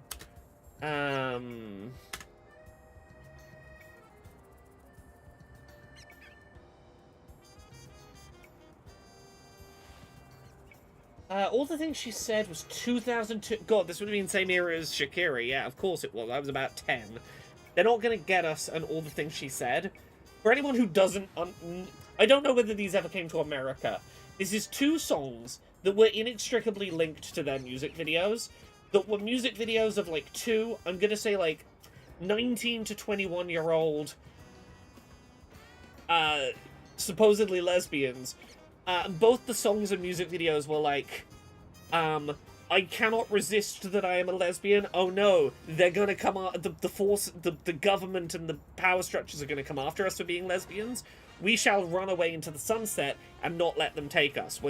Our love is gonna be strong enough, we're gonna run away and be strong in spite of the government. Yeah, look, and Tara says, I was in my 20s when Tattoo came out, so I was incredibly suspicious of them. I was maybe 11, and I had very limited access to queer media. So, I fucking latched onto that shit because, well... I need to listen to more of their stuff. They apparently put out 6 studio albums. 19 singles.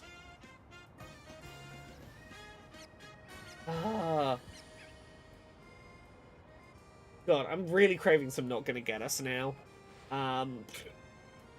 Give me a minute. Forgive me indulging. I'm gonna go, like, actually progress the plot of Pokemon, but I gotta... I need my fix of Tattoo.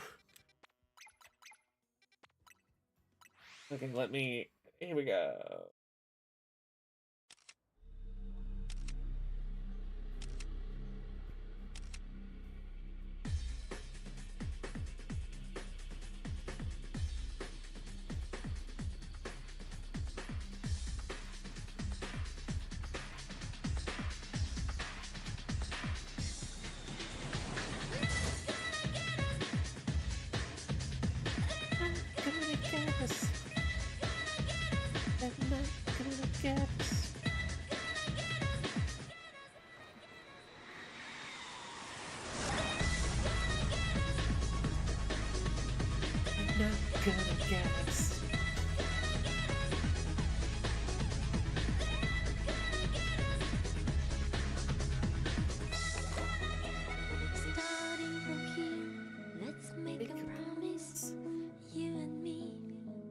Just be honest. Nothing can stop us. Even the night that falls all around us. Soon there'll be laughter and voices beyond the clouds, over the mountains. We'll run away on roads that are empty. Lights from the airfield shining in a fire. Nothing can stop us.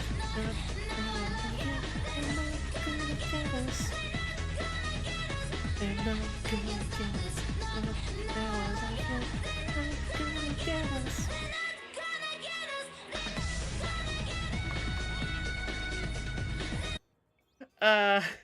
Tara says, my little sister was openly bi at that point, and through her I was aware of queer baiting and implied gayness. Yeah, look, I barely was aware of queer people existing, because I grew up in under Section 21 in the UK. I grew up at a time where you could not legally tell children that gay people existed. 2002, we're still at the tail end of Section 28. I barely knew gay people existed, let alone, like, trans people. It was slim pickings for me as, like, a 10, 11-year-old. Tattoo, I had to find my representation where I could.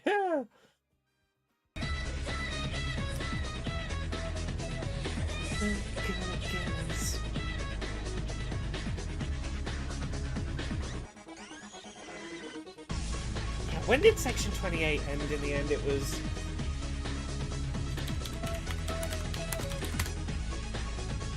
2003. Yep.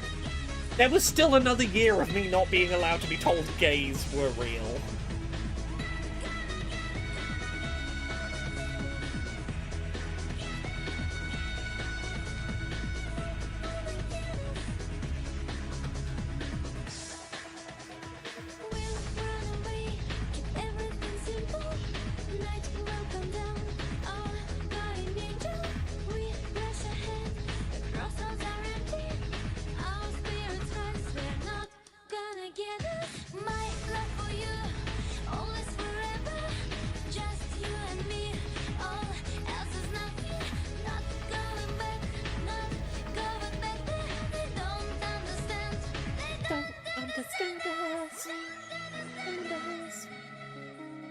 God, yeah. There was a book of 28 stories from Section 28 that I did a review of a little while ago. It was fascinating reading from someone who was too young to really understand how much it was fucking me up.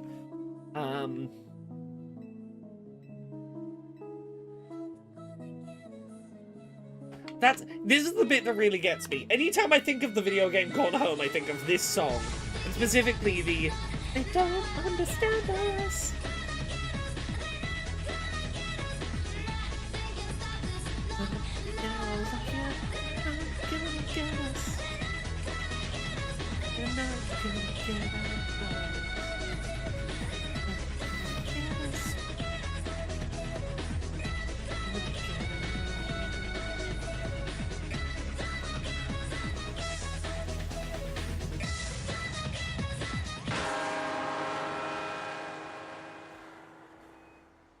Yeah, I was 12 the first time that legally the option existed to tell me about gay people.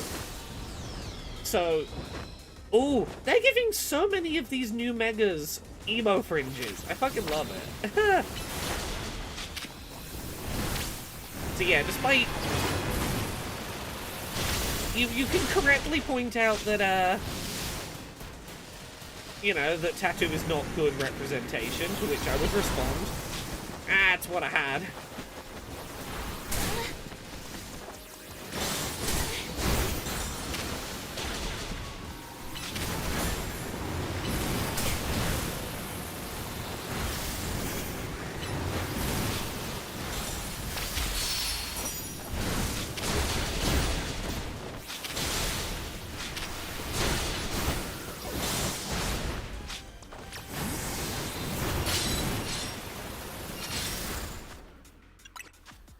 Oh, I gotta do this on a time limit, don't I? Okay, I understand.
Going well. Okay, I can stop the timer for a minute. That's something.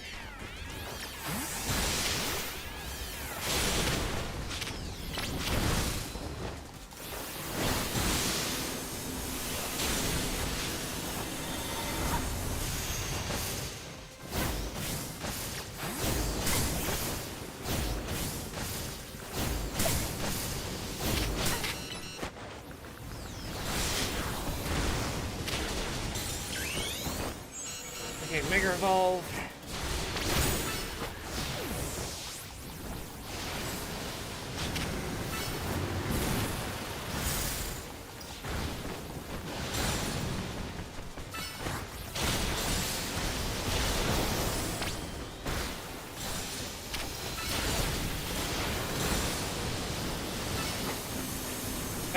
Embor probably is the one I should be using for this.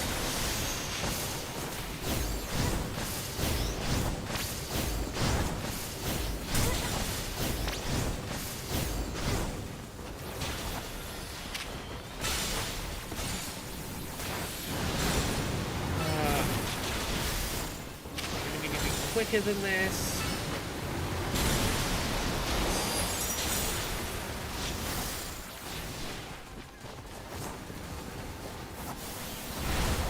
Okay, come back, bird.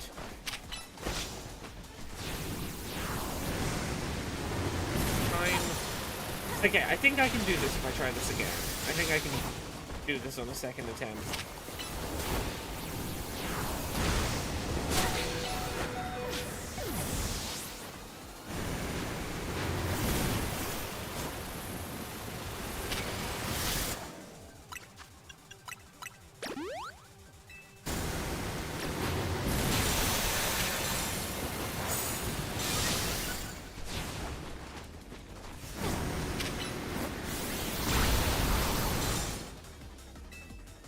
Can I reattempt this, or am I gonna need more donuts? Yeah, I think if we stick with them more, this is the way to go. Tara says, I forgot that the UK had Section 28. In Canada, there wasn't anything like that. Openly gay entertainers and Carrot Club were allowed. There weren't that many, but the idea of being gay wasn't banned from being discussed. It was something that was prominent in media. Yeah, we very much, So as I say, I grew up, like, during the tail end of Section 28, and it was one of those things that you talked around. You had characters that were clearly queer-coded, but, like, you could not have anything considered a positive representation or depiction. Any depiction that was, like, explicit about a character being queer had to be in the context of, that's evil or that's laughable. It cannot be represented as a serious choice of lifestyle, or sincere choice of lifestyle. Does it feel like a substantial DLC so far? I don't know what other people think about it. I've been playing it a good chunk of today, and it's felt challenging. It's felt, you know, I'm enjoying the new designs, and I think having a DLC where everything is above your level cap, so you are sort of forced to be fighting things stronger than you the entire DLC, I think is a great idea. I'm a big fan of this.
Okay, I need to come back into this with an actual electric type rather than just trying to force this with the team I currently have.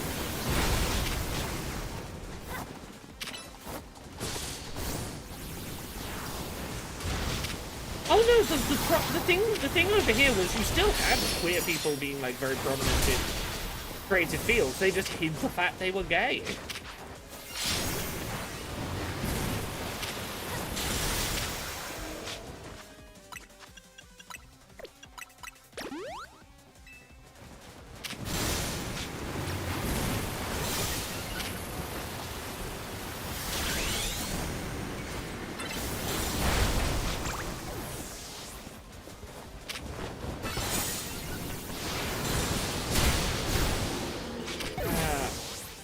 Okay, I really need to, yeah, I need to come at this with a different team.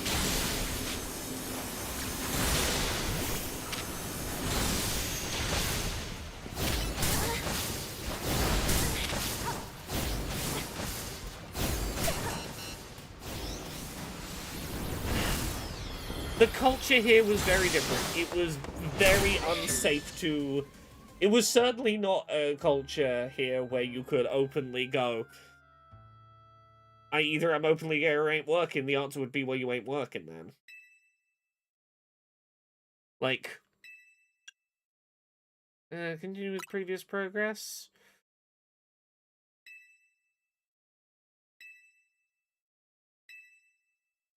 Oh! Didn't know this was an option. Try again with the same team, but keep your progress on the fight. Okay, so they don't want you getting hard progression. It's like, what is this option? I'm not going to click this option again. I don't like that this option exists. Okay, that's untrue. I don't personally wish to use this option. I wish to actually tackle the challenge. But I think the fact this option exists is fascinating.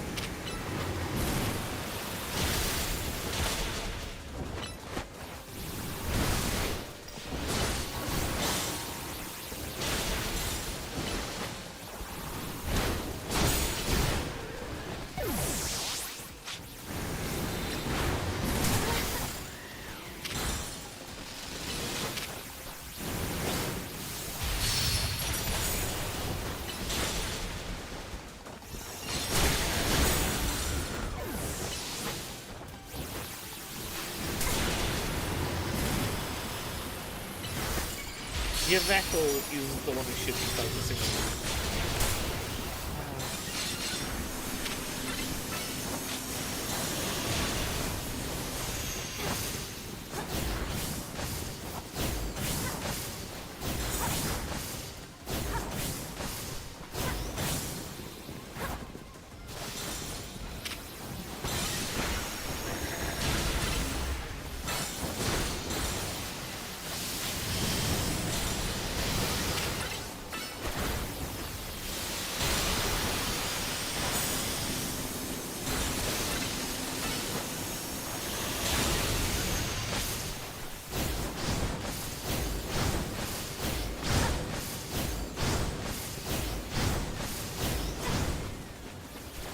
I'm having a lot of fun with the DLC so far. It's nice and it's tricky, it's challenging.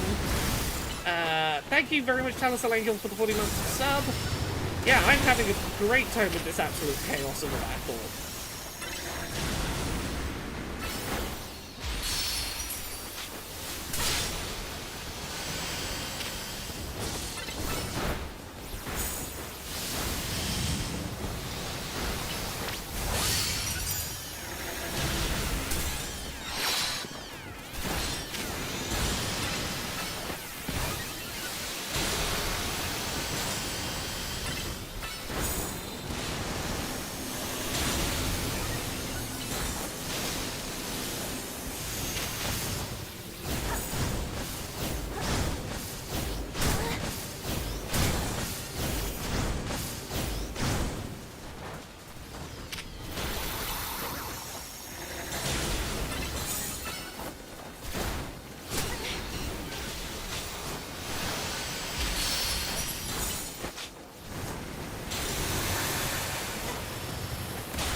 I'll get chatty with chat again in a minute when I, Oh god, I got 92 seconds, or 92 calories to go.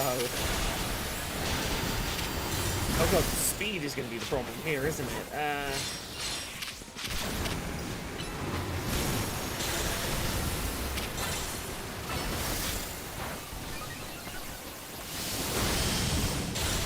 Okay. Yes, Echo says, during section 28 it was, you ain't working, you ain't getting served in shops, you ain't walking in public without getting a beating, you ain't getting accepted for a lease if you try to rent somewhere, you ain't part of society anymore. Yeah, it was bleak.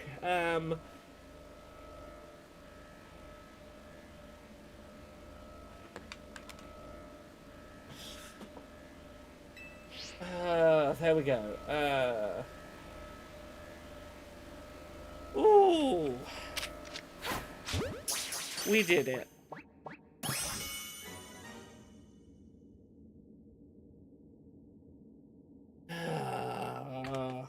GG, everyone. So yeah, that's why at 11 I really latched onto Tattoo. That was about the best I had.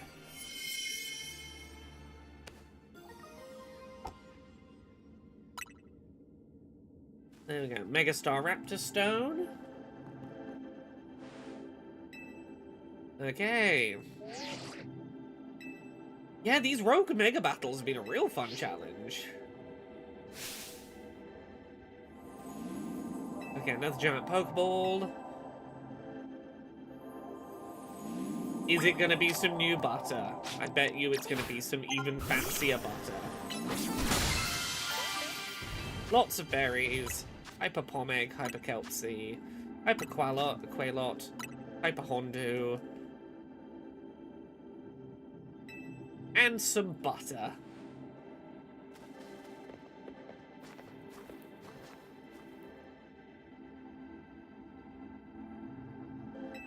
Great butter. Okay, so we've got to get Ultra Butter and Master Butter still.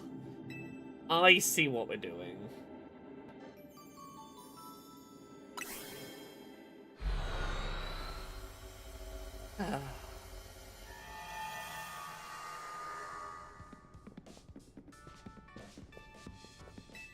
Yeah, we need butter because we're making donuts that allow us to travel through dimensions. Because Hooper, this mythical Pokemon owned by a 4-year-old, will tear apart the fabric of reality for a donut. And the better the donut, the more calories in the donut, the longer that they'll tear this, keep this hole in reality open for us. Okay, so I'm guessing we're gonna get 5 bits of butter in the, 5 berries per donut now. Oh, we've upgraded to new better donuts, which means... Give me a sec. I went out on a little walk earlier to get me a little pack of Nutella-filled donuts. I've got a little pack of donuts to eat as a reward for progressing in the donut story. So when we make our first new level donut, I get a little donut. Okay. Okay. When Laura and Co. pass through a hyperspace distortion, their Pokemon receive a portion of the power that Hooper gained from eating its donut. Yeah, okay, so this is the explanation of us gaining levels based on the donut we give. The better donut we give to Hooper, the more bonus levels above 100 we get, the closer we are to actually being able to take on the threat.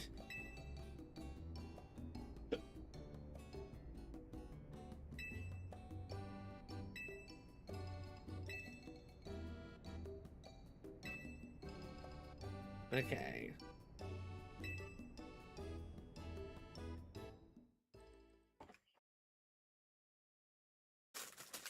Chocolate hazelnut donut bites.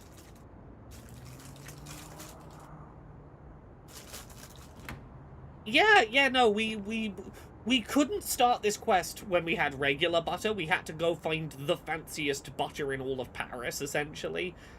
To even start this DLC story quest, we needed Paris's fanciest butter. And now we're having to get fancy butter, even more fancy butter from alternate dimension Paris.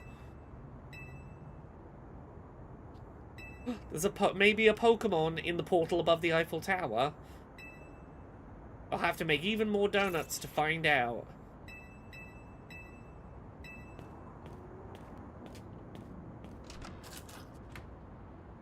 Oh, these little donut bites are softer than I expected.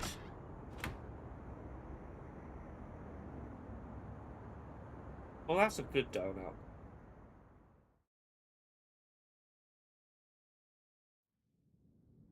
That is proper just Nutella. Just some, like, thick hazelnut chocolate spread in the middle of that donut. That's great.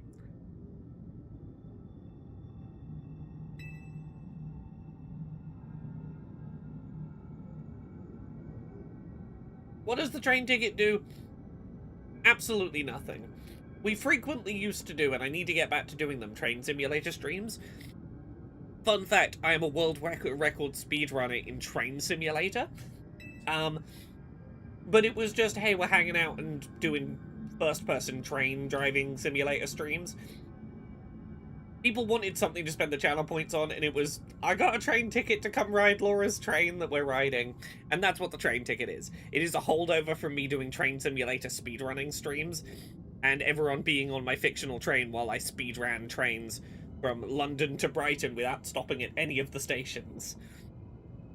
I need to in the new year. I need to get back into speedrunning. I need to find a new game to champion.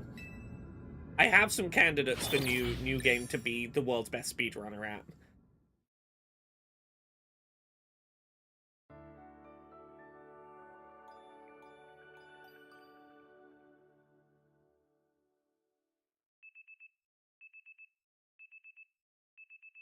I would argue I am the best speedrunner in the world at 3 separate games.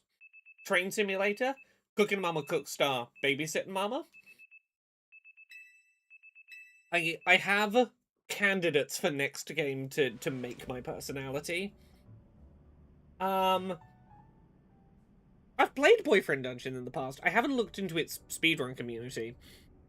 I'll tell you what my deal is. I like to find games that have literally 0 speedrunners, or at the very least, fewer than 5 lifetime active speedrunners and no current active speedrunners. And I like to dedicate myself to taking first place in all the categories, and then trying to encourage a community to form. I want to set all the records and then go, hey, you know me. If I can make the world records, I have 0 fucking coordination. If I can do it, you can beat me. Come, join me, make a community. Come become my anime rival. I want to spawn some rivalries with people on the internet.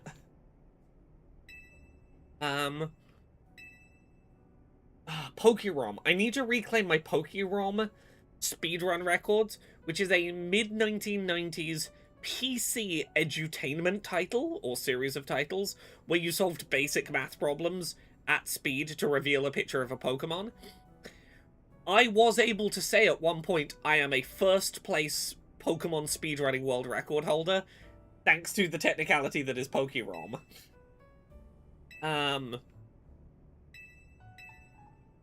Let me have a look. I gotta try and pull up my list of promising speedrun candidates. Give me a minute. I'm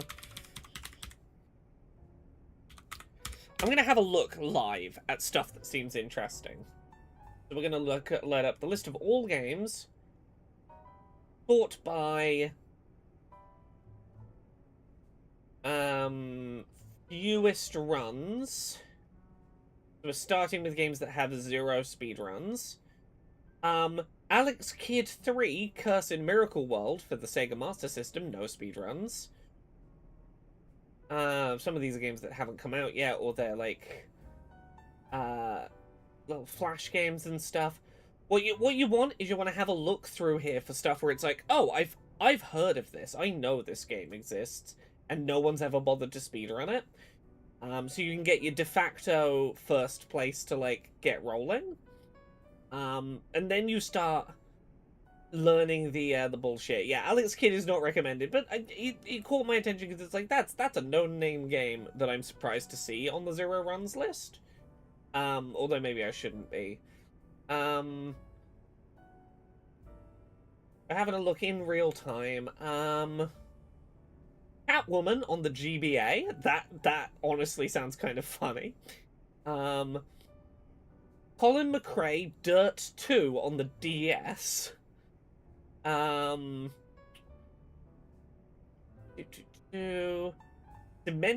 2.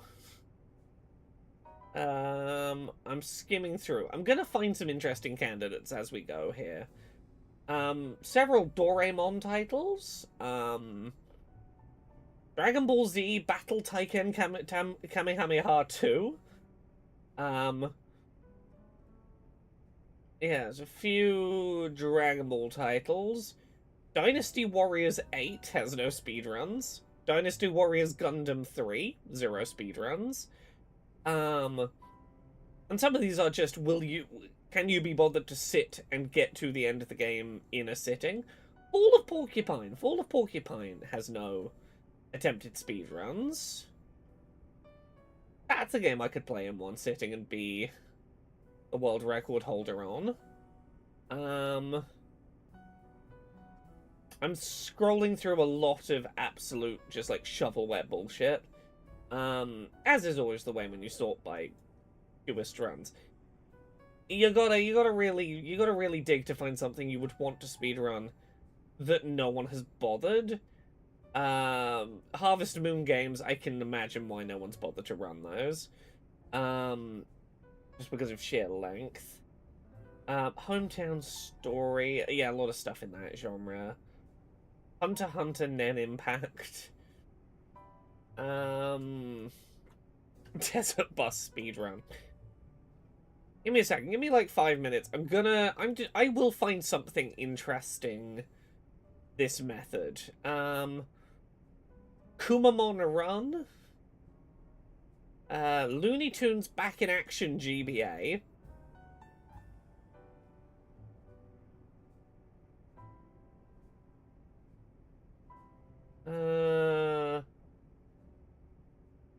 No one has attempted a Metroid Prime 4 Beyond speedrun. Curious. Or are they just not approved any runs yet? Okay, so the leaderboards don't open for 7 hours. They're not yet accepting submissions. That makes sense. I was like, surely someone would just do it.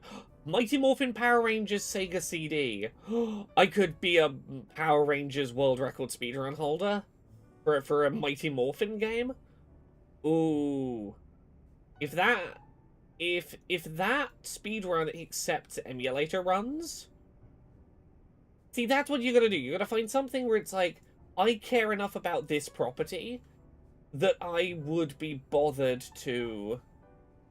let's have a look. Show rules. They don't have anything that specifies if it has to be original hardware or emulator is fine. That's a promising lead.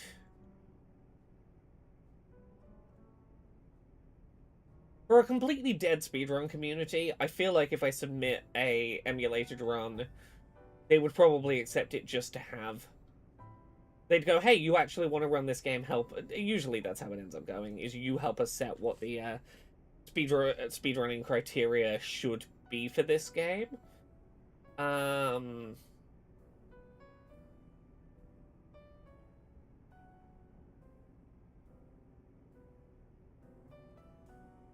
Yeah, maybe that's the one. If I was gonna pick a new game to start trying to speedrun, and build a community around, Mighty Morphin Power Rangers for the Sega CD, I think would be a really fun one to have on my list of world record runs. My uncontested, fuck it, people should get into this. Yeah, no, they literally can't submit speedruns yet. The leaderboards, like, literally aren't open for Metroid yet. S. I'm near the end of the alphabet for the zero runs. I'll stop scrolling, because, like, if I was doing this on my own time, I would keep scrolling through some of the low runs, where they've got, like, 1 to 5 runs. Or even a little bit further, maybe, but I'm gonna go through the 0 runs today while on stream quickly. The world of Titouf, the French character Le Monde de Titouf, or Le Monde de Nadia.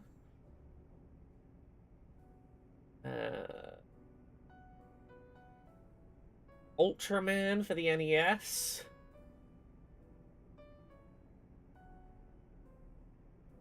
W, we're nearly there. Whisker Squadron Survivor. I could be a Whisper Squadron Survivor speedrunner. NHL 08. Okay, we're getting into the 1 runs, yeah. Okay. Titouf. I'm aware of Titouf. I'm not intimately familiar, but I recognize Titouf. Mighty Morphin Power Rangers for the Sega CD. You know what? That is a very promising candidate for next speedrun world record. That might be the one that in the new year I go and claim first place on.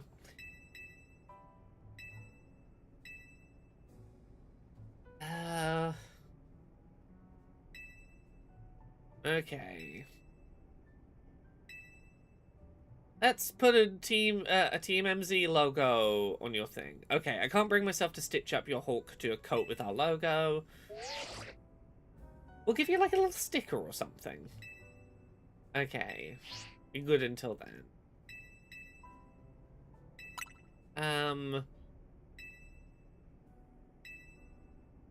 Been hoping to experience Cafe Soleil and the Lumios Museum. I wanted to make fancier donuts first, though. We got new butter and everything. Yeah, I gotta check. Am I still first place on my speedrun game? Have I been dethroned on any of them? Speedrun.com. Give me a sec. What's my runs looking like? Am I still... Oh, sorry, I gotta get a code to log in.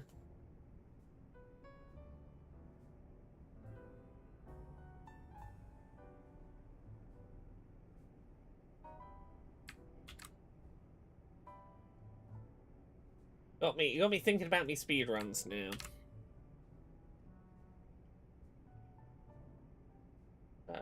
I look at my page. Babysitting Mama, I hold first place in the All Babies. Cooking Mama Cookstar, I hold first place in all traditional recipes, 20 recipes, 10 recipes. Oh, sorry, 20 recipes veg, 10 recipes veg, 10 recipes traditional, 20 recipes traditional, 5 recipes traditional, 5 recipes vegetarian, all vegetarian recipes. I am the 32nd fastest Pokemon Let's Go Pikachu and Eevee speedrunner in the ditch build percent category, and the 75th fastest, so I'm 75th place on the any percent NMS leaderboard. What's the NMS?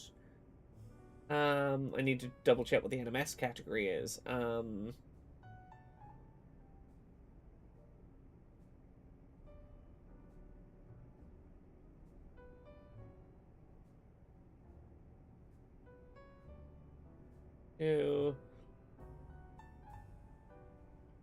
can't remember what NMS stood for in that, but it's the main category. It's the main any percent category. So I'm the 75th fastest Pokemon Let's Go Pikachu and Eevee any percent runner. What about my category? Where do I see my level runs? First place for Babysitting Mama, Yuto, Lucy, William, Emma, Daniel, and Kyuki any percents. First place in Chilton Mainline, Brighton Mainline, and Southwestern Mainline, any percent for Train Simulator. I am second place on most of my Pokérom records. I need to try and retake first. I'm third on a couple of those. Ooh. Yeah, Pokérom might be the one I need to go back into and do some speedrunning maths to try and reclaim my Pokemon records. Yes, Ditch Build Percent. Ditch Build Percent is a shorter subcategory. It is get as far as Bill's house, where, like, oh no, I'm trapped looking like a Pokemon, help me. And you trigger that cutscene, and then you walk out the door without helping Bill. You just leave Bill trapped, and that's where the run ends. It's like an hour-long run. Yeah, I think it's like 35 minutes. It is a considerably shorter run. You don't do the full game. Ditch Build Percent is get to Bill's house and then just fucking leave. And what was my time for Ditch Bill? I managed to ditch Bill in... Give me a second. We're looking full game runs.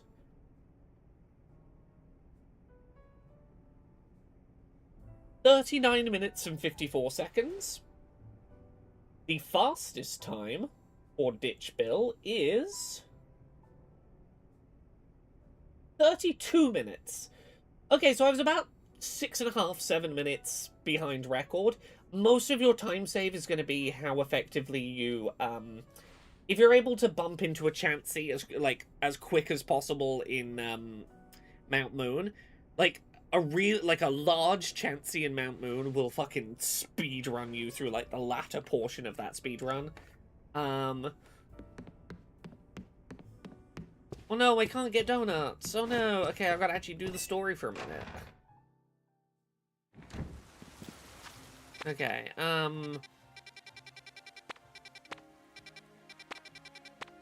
that's there. There is.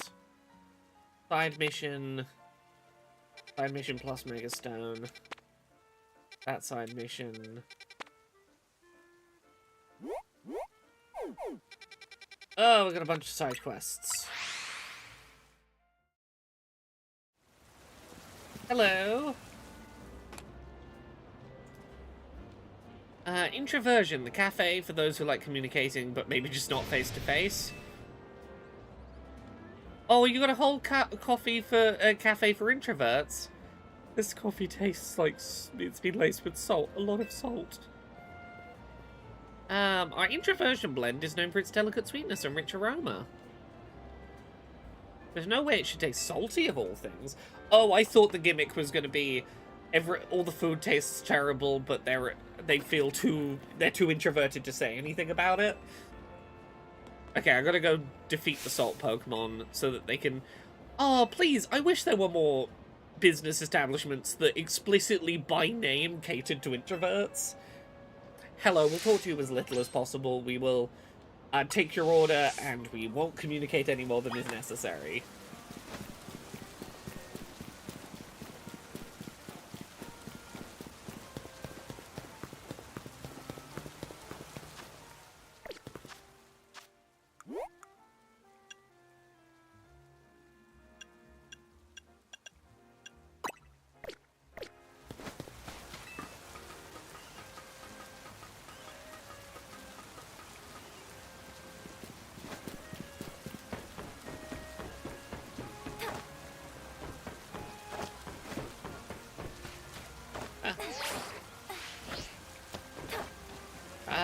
Saved it. Salt in the rain. It's not going to be good for you here.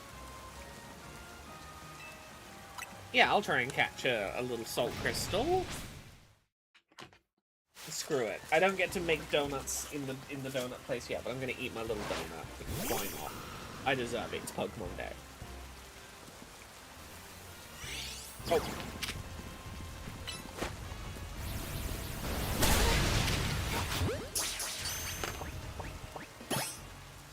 Got it. Bum, bum, bum, bum, bum.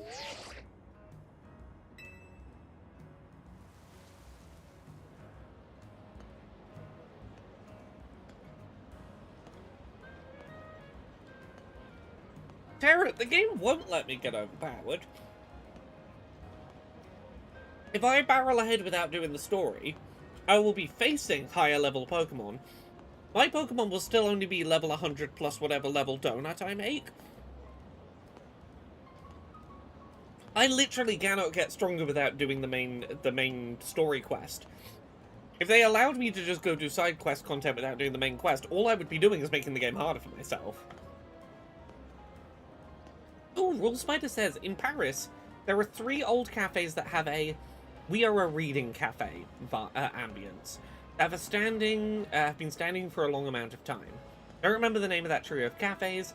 There are cafes that are more or less telling you this is a place you come to be left alone. Oh, that's wonderful. I'm learning so much about France playing this game.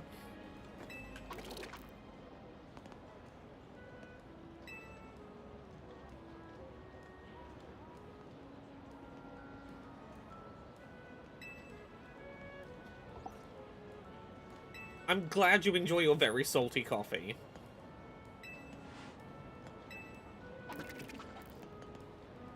Suggesting a new menu addition? That's not introvert behavior. Scoundrel, away with you.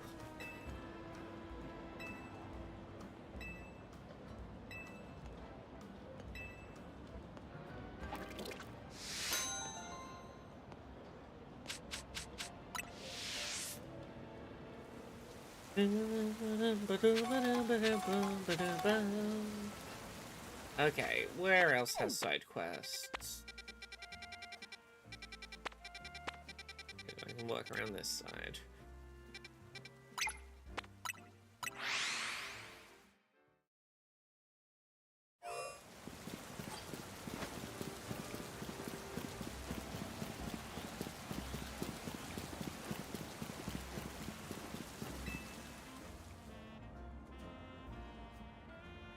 Oh, you. Hello. That is too much eye contact to me. Ever get the feeling someone's staring at you? Yes, all the time. I'm autistic. Any amount of eye contact is too much, and this is too much even for not autism. A neighbor moved from Paldea. Keep staring at your Pokemon, your Sizzle. Tinkertuff. Why is the Tinkertuff staring at Sizzle? Oh, it wants to make a hammer. It wants to make a hammer out of your Sizzle.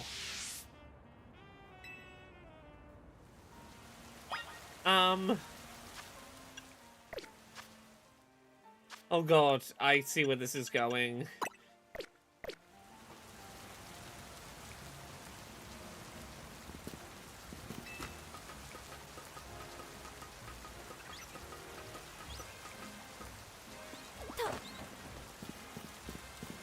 I think it was about kissing that got you auto-modded, I'm guessing. I'm guessing it's all you mentioned, kiss me, in a streamer's chat. I'm assuming the context that they were worried about there is, oh no, are you trying to get the streamer to kiss you? That's probably inappropriate.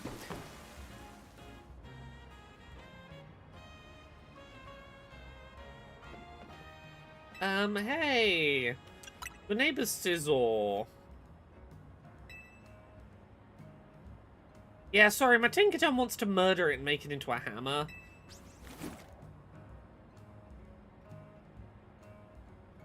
Oh, you think your Sizzle's afraid? Your Tinkerton's afraid of Sizzle because it's so scary looking. I want to make a new red hammer.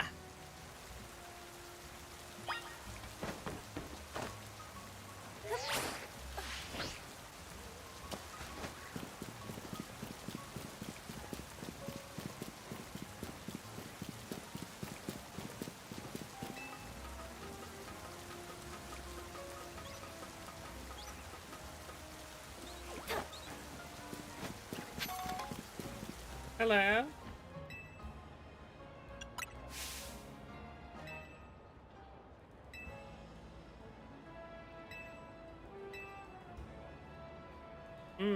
Don't they say, people say that Tinkertuff likes to attack Pokemon and steal their metal? Was that my Tinkerton voice? I don't know. I don't remember anything I've said beyond the moment I'm saying it.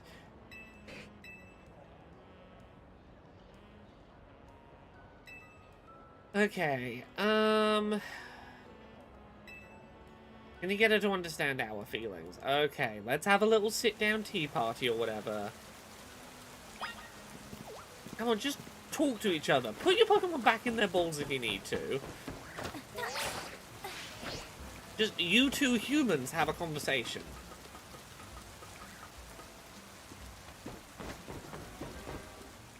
Okay.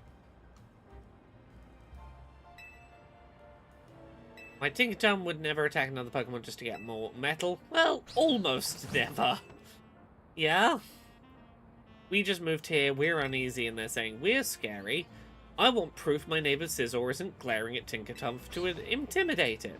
You're trying to prove a negative. You're trying to prove a mental state, a mens reus, which is not really terribly provable.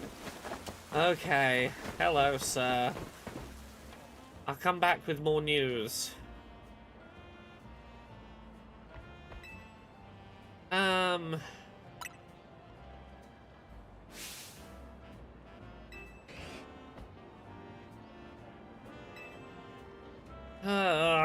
You two.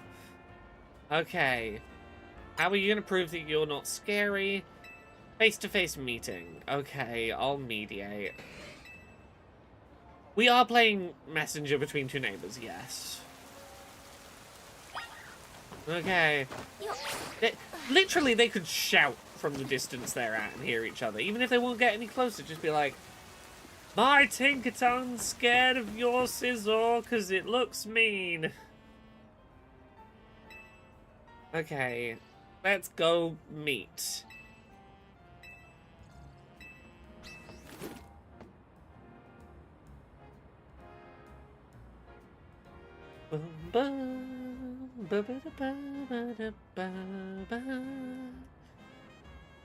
Okay. Okay, return them both to their Pokeballs if anything starts to go wrong. Also, where is that Tinkerton? This one does seem rather scared. Oh, you're hiding. Yeah, okay. Both of our Pokemon are nervous. Maybe it's okay.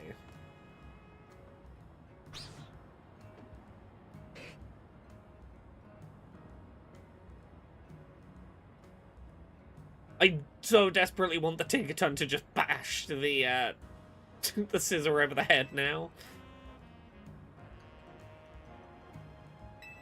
Okay, they assumed the worst of each other.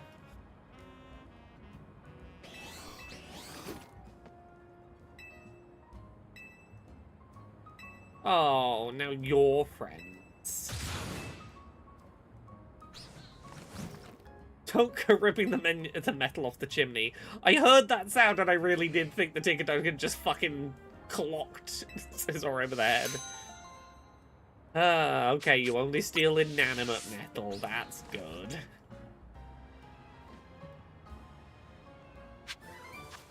Okay, then over here.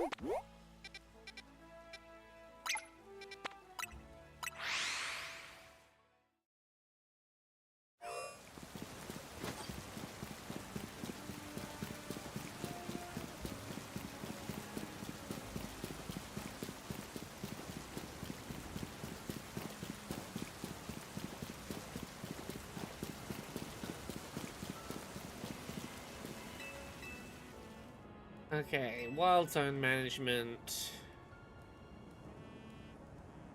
Wild Pokemon have been acting oddly in Zone 8. Sure, I'll investigate.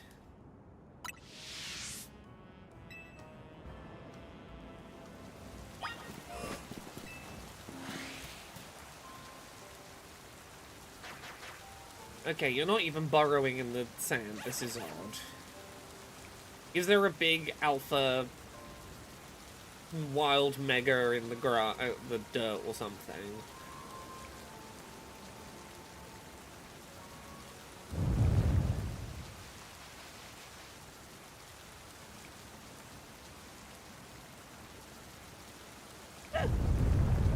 What is it, buddies? Ooh.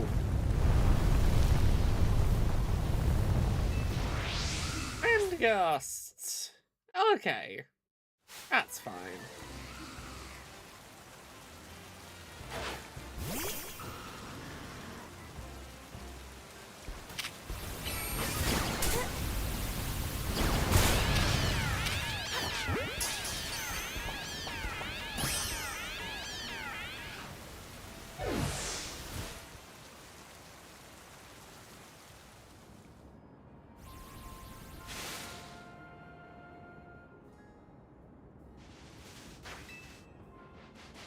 You'll feel better now that the sand isn't alive anymore? I can imagine burrowing around in the sand when sometimes the sand is alive and has feelings would be a bit concerning. Okay. Grudges of the dead have possessed a mound of sand and become a Pokemon. Sandygast is fond of the shovel on its head. Huh. How scary. Off we go.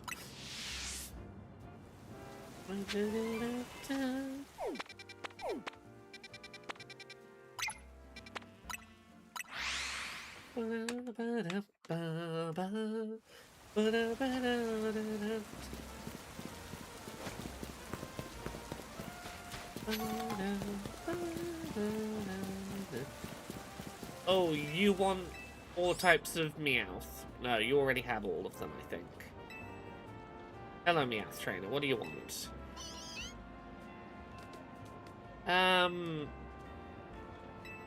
Or do you just want me to... Okay, you want me to fight your team of Meowths? Oh, yeah, I can do that. They're fine. They're not so bad.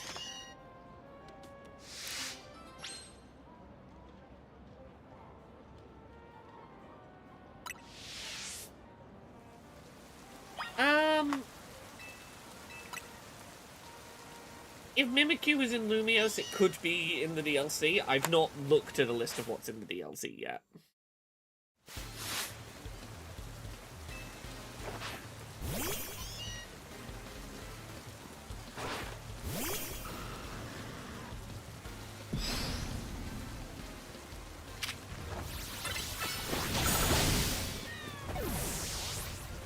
You got 3. Okay, you got 1 each.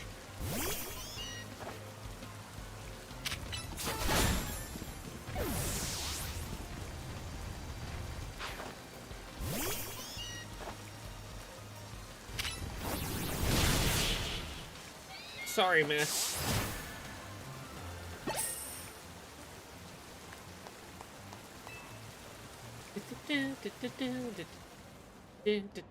I killed your Meowth. You're gonna give me the lucky coin, I'm guessing?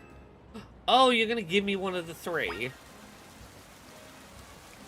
I already have the one on the right.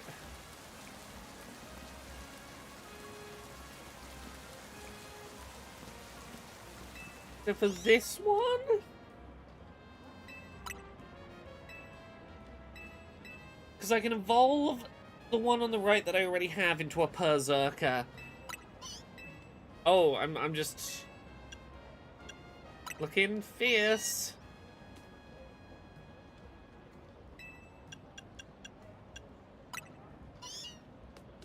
Okay, they're just doing little poses. Am I not actually keeping one of you?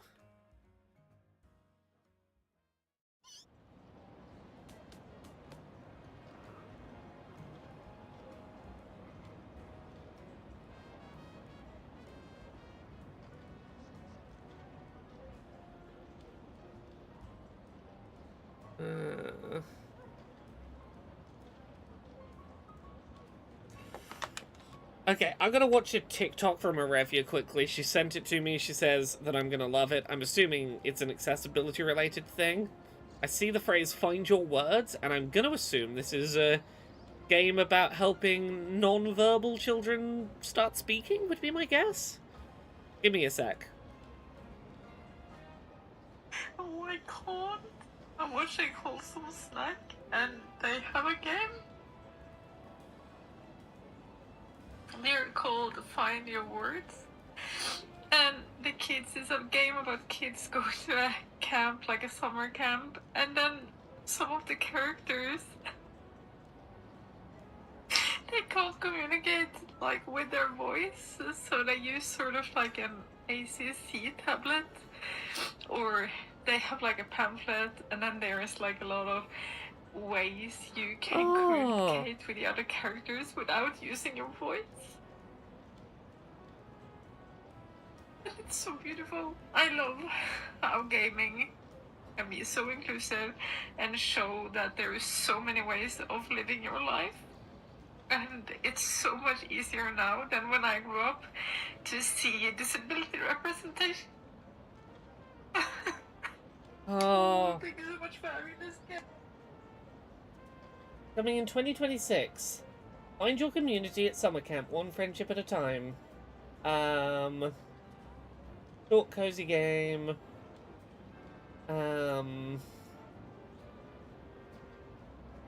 Collect symbols for communication. Collect new symbols for your communication binder by exploring and playing with friends. Different combinations of symbols have unique meanings. Oh, yeah, you're playing as a non-speaking character. Using an equivalent of an AAC.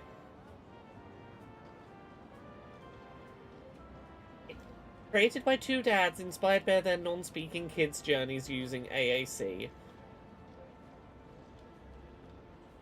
I need to reach out to the devs of this. I really wanna get them on. I would love to get them on Control Alt Access. I would love to know if they're releasing like in the summer or later of next year. I would love to talk to them about the AA Summer Showcase.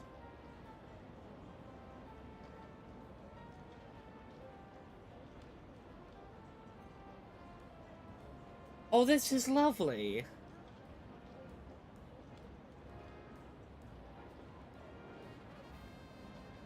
Oh, okay. I need a second to message a ref you back.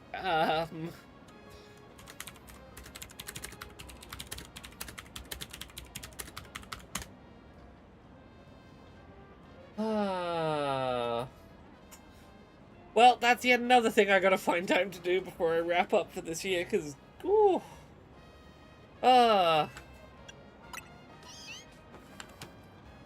Well, um, uh,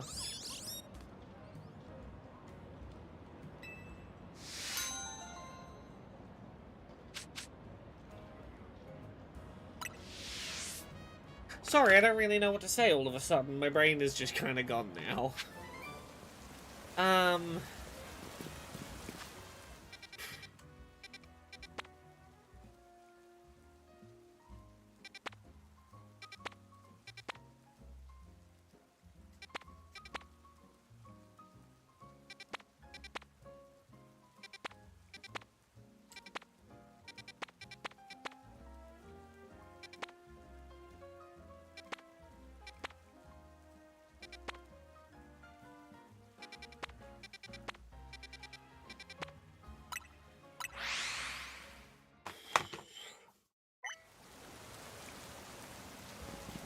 And I'm supposed to just go on with my day now, huh?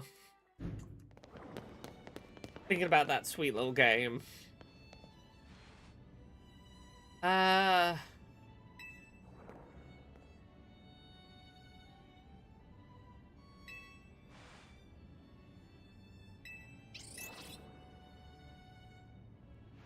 Anyway, let's go look at some lovely fictional Pokemon paintings and take a breather.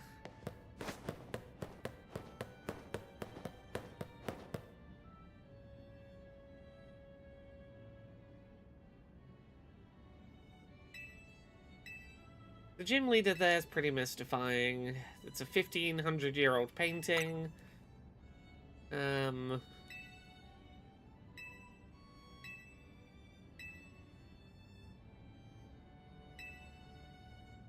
Cruel Spider says, wait a minute.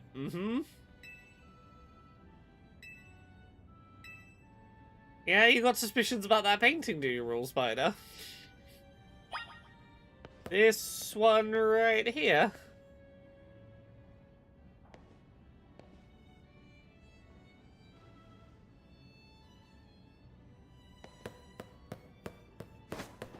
And now we run away.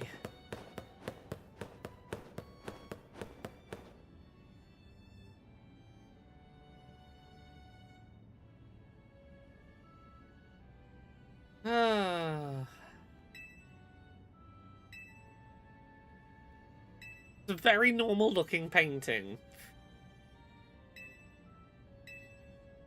Okay.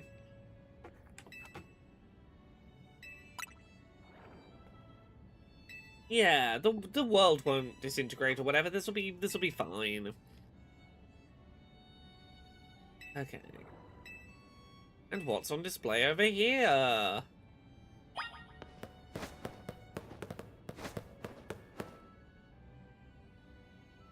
Oh hey, it's the Legends Arceus Pokeballs.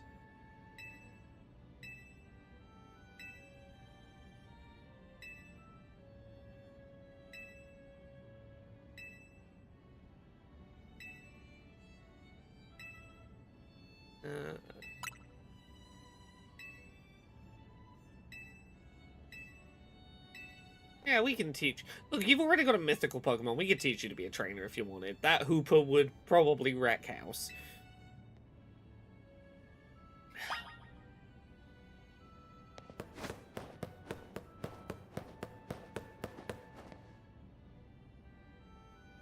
Yes. The Temple of Sinnoh. Legendary Pokemon appeared there. What if we found a section of hyperspace resembling this temple? Would the Pokemon we're looking for be there, mayhaps?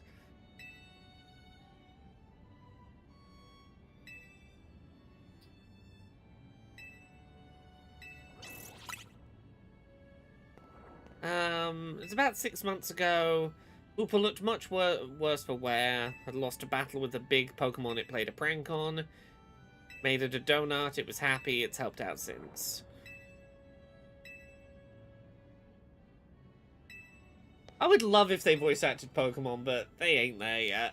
Maybe one day. Maybe one day. One can hope.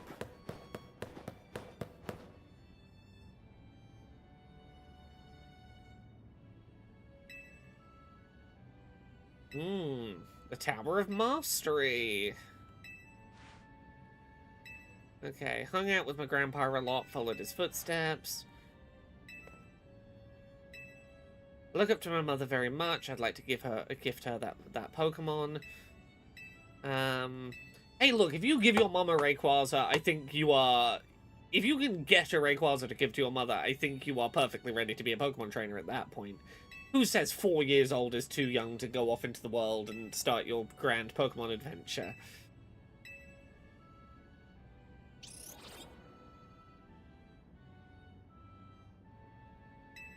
Okay, and then we're gonna go to the cafe.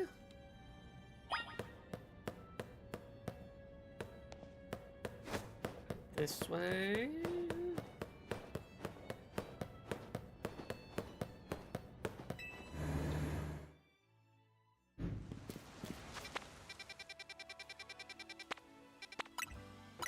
Cafe, cafe, soleil.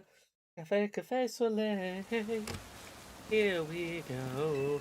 Finding our team.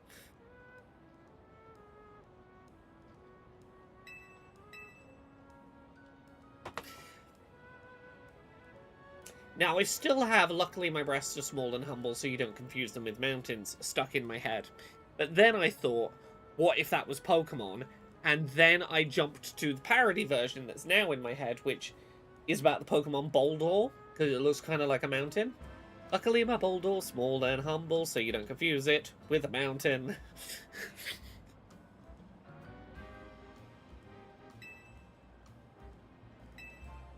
Oh, she's gonna have her coffee without sugar because that's how her mother has it. This is the flavour Mother loves so much. I may need to wait and approach it when I'm a bit more grown up. Have some sugar, it's okay. Or rather, yeah, have a hot chocolate, it's fine. Okay, yeah, they're swapping for the milk.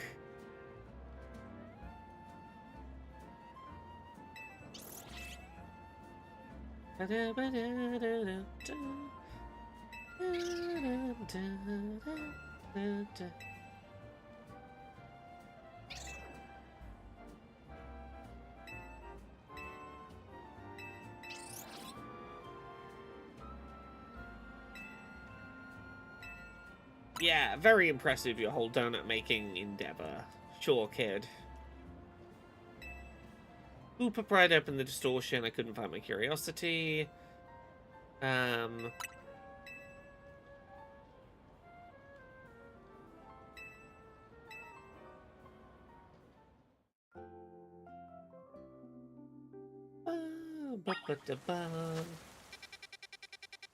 if we go back to the hotel, can I make donuts again? Let me make even better donuts.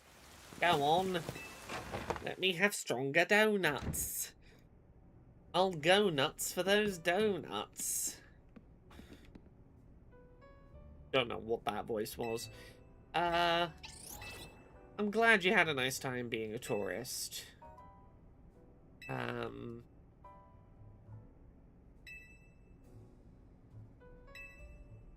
Okay. We have something for Onsha. Oh, is this the butter? Are we finally going to give her the butter? Oh, you've got an apron emblazoned with the logo. You are part of Team MZ. It does mean that your mum is going to know you've been here hanging out with us, considering that we emblazoned this on your onto your very fancy apron. I guess that was a bit British Valley Girl. Okay. Oh, that's very cute that she's got the logo on the apron, even if Probably gonna get us in trouble. Oh. What was that sound in the strategy meeting room? What have you done? Who's in here?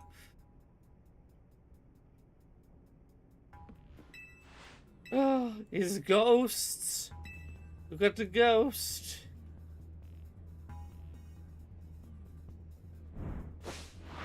Oh. Ha! Gulp. Gulpin. Gulpin. Okay,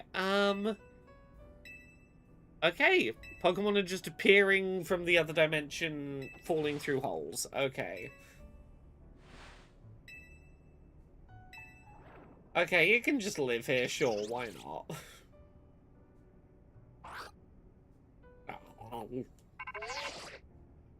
Oh, hey, we've gone over the data, we've learned something big, we've got to go back to the task force. Yeah, we can go back to the task force. Go. Go. It's very doing the goofy gosh voice that my gulping voice comes from. It's the gosh. Gosh. Or sort of, you gotta really move it like into the upper back of your throat. The go, go, go. It's a very specific sound.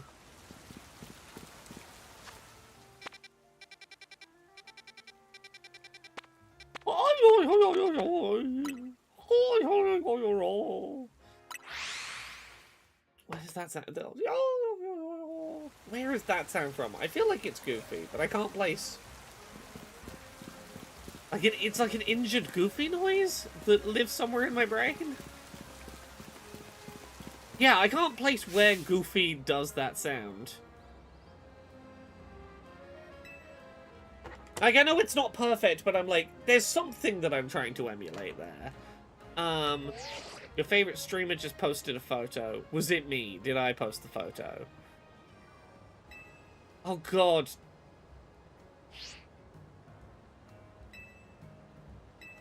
You're fucking stalking where... I want to go to the bench the streamer was on.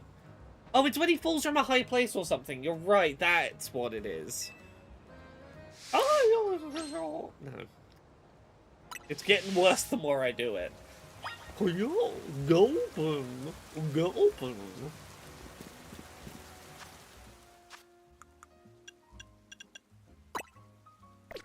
Sure, let's find this bench.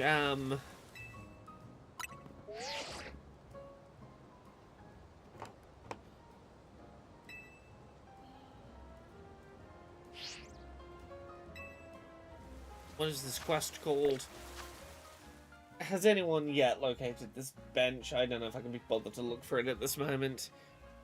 Legends ZA Imitation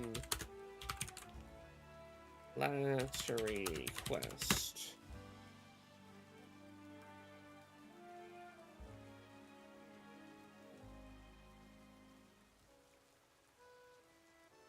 Cerebi, why do you have a page camping on this, despite not yet actually having...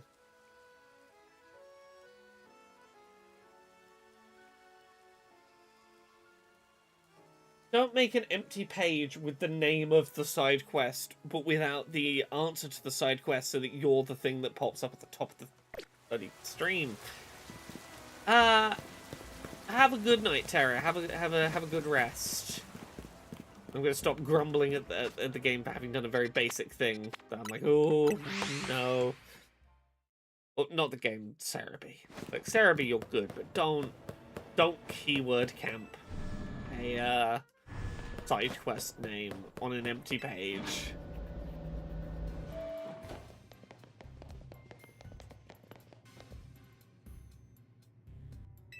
Okay, what did you learn? The distortion above Prism Tower is still mysterious. Not all bad news. We have a theory about Hyperspace Lumiose. It's a melange of subconscious thought. I love that word. Melange. Melange. It's a blush. Blush. Okay, what have we learned? Okay, it's suspicious how much it looks like Lumiose. It's not Lumiose itself being reflected, but memories of it, the subconscious. Oh yeah, no, to be clear, the guy is called that, not the tablet. Yeah, this is Corbeau. This is Corbeau. He was doing a video call to us through the tablet. The tablet was not called Corbeau. Okay. We got this. As soon as I'm allowed to make fancier donuts, we'll be good. We don't get experience for defeating Pokemon in hyperspace. Yeah, that makes sense. More Ultra Balls. Good luck. I'm glad that your bed's no longer actively hurting you, Natalie. Okay. Can I come back here now? Oh, already more side quests. Okay, I'm gonna come back here and hopefully be able to make new donuts. And then I'll go do those other new side quests. And then I'll get back to going through the wormholes. What do you want, Gulpin?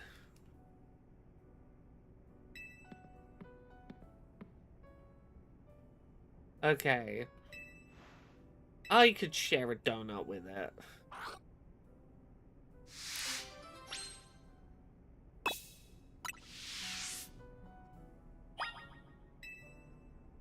Sure.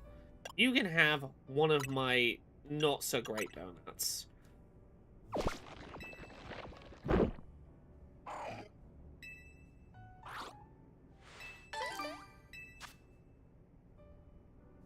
Okay.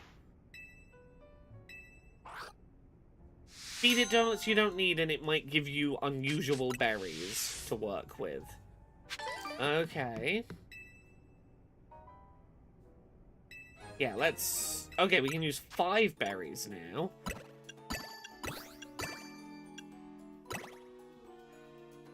Okay. Plus 31 levels. Fuck yeah. What special ability will we get? Catching power and teensy power.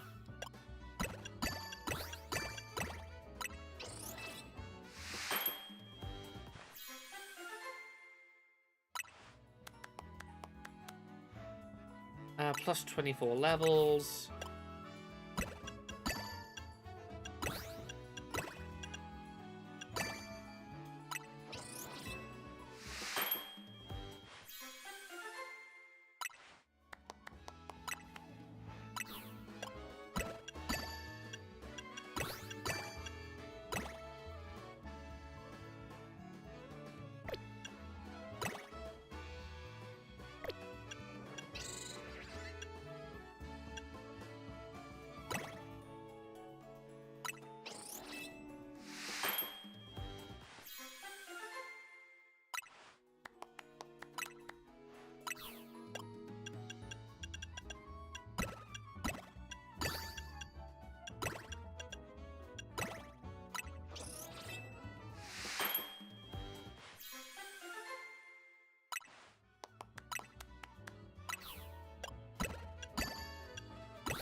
What if I go all in on one berry type? So if I do like a...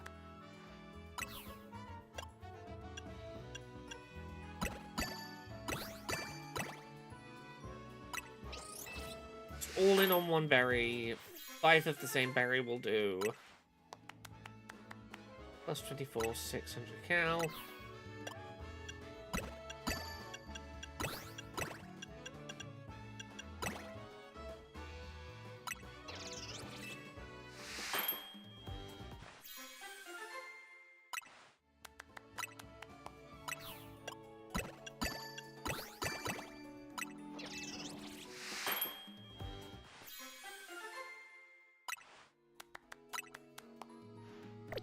Okay, we got some new donuts to work with. Let's go find some side quests. Hey, Daniel Aldridge, I'm really enjoying this DLC. It is nice to have an excuse to jump back into this game and be doing more with it. I am enjoying the side quests, and the donut making is pretty charming.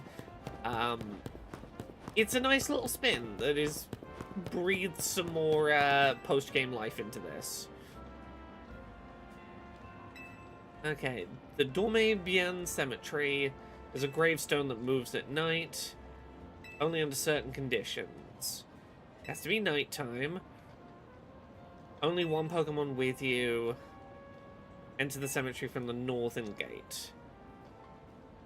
Solitary solo cemeteries are sort of scary, you say in your head. Sure, I'll do your creepypasta next time it's nighttime. Dorme Bien is the good death cemetery?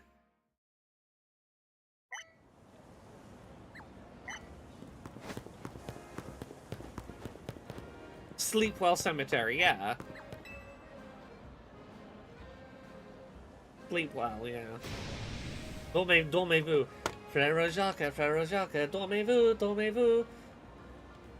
Yeah, I should know that's, Brother Jacques. Go to sleep. You sleep.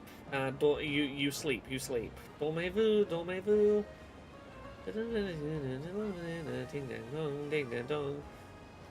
It'd be funny if Frère Jacques was dead.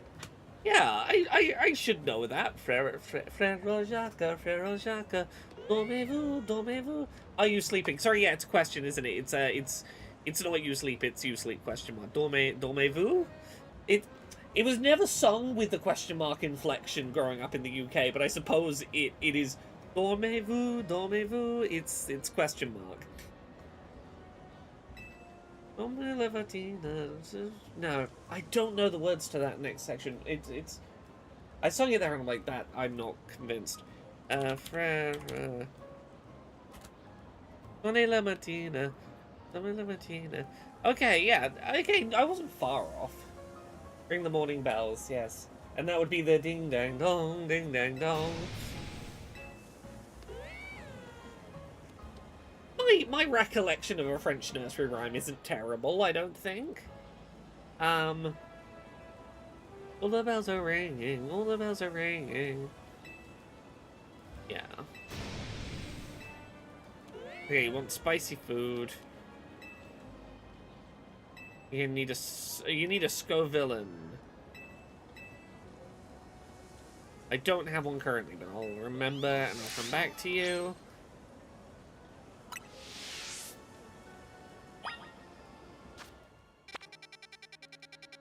Frère Jacques, dormez-vous. You don't think you know any English nursery rhymes? I suppose not. They're a very specific thing to know, a nursery rhyme. I'm trying to think off the top of my head what. Ours are all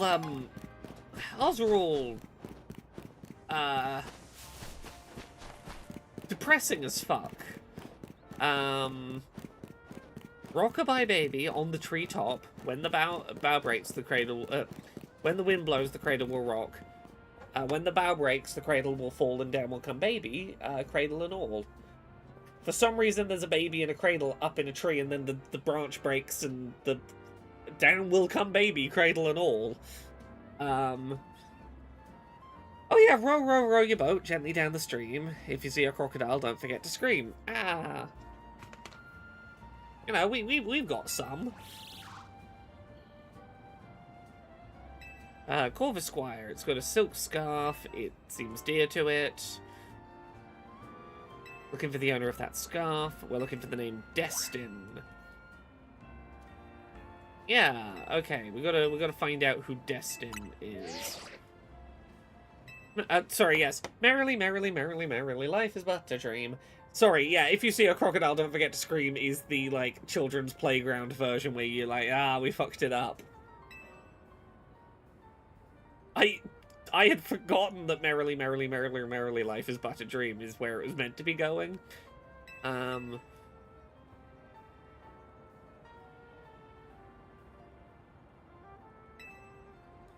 Okay, we could go ask Asami.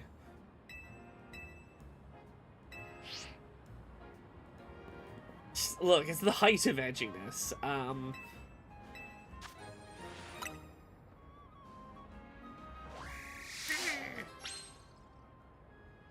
Well, look, you had, like, oh, what was the Christmas run, that, it was, jingle bells, jingle all the way. Oh, what fun it is to ride in a one-horse open sleigh. Hey!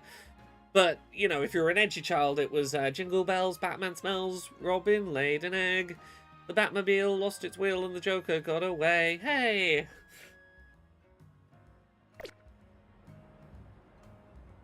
Oh yeah, we do a lot of singing about tragedies to children. Ring a roses, a rose is a pocket full of posies, a tissue, we all fall down. It's about the plague. We're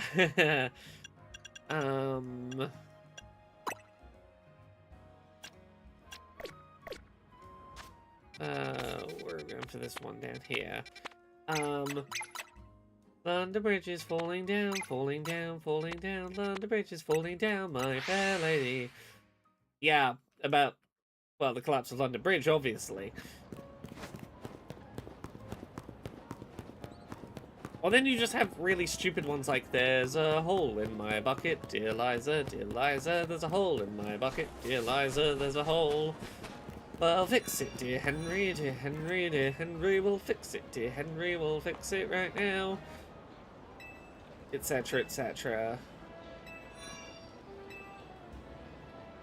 Hello, Asami, you know about fashion. Whose scarf is this?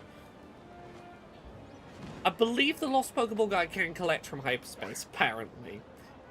Oh yes, oranges and lemons, say the bells of St. Clemens. And rhymes and the bells of St. I forget most of the words to that. Look at this scarf. I'll be honest, I have very few nursery rhymes stuck in my head, but I do have a lot of, religious songs from growing up churchy. Sorry, we'll find out about the scarf first.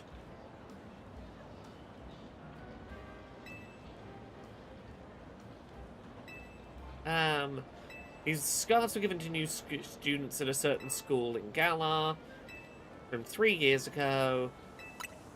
Trying to find it for this bird. He's got the whole white world in his pants. No, I'm not gonna sing Shine Jesus Shine. I've got more Baptist songs in my head. Oh, there's gonna be some. I'm gonna sing you some church songs in a minute. Okay, probably came to study at an academy here. Cool, we'll go find them.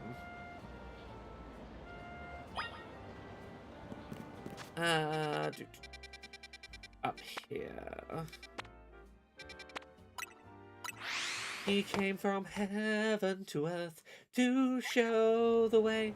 From the earth to the cross, my debt to pay. From the cross to the grave, from the grave to the sky. Lord, I lift your name on high. Like, that's my era of church music. Academy Etoile? Which year is it in ZA? Oh, I've got some of the church oldies up in my head, but we were a trendy church. We were singing the 90s and 2000s modern hymns.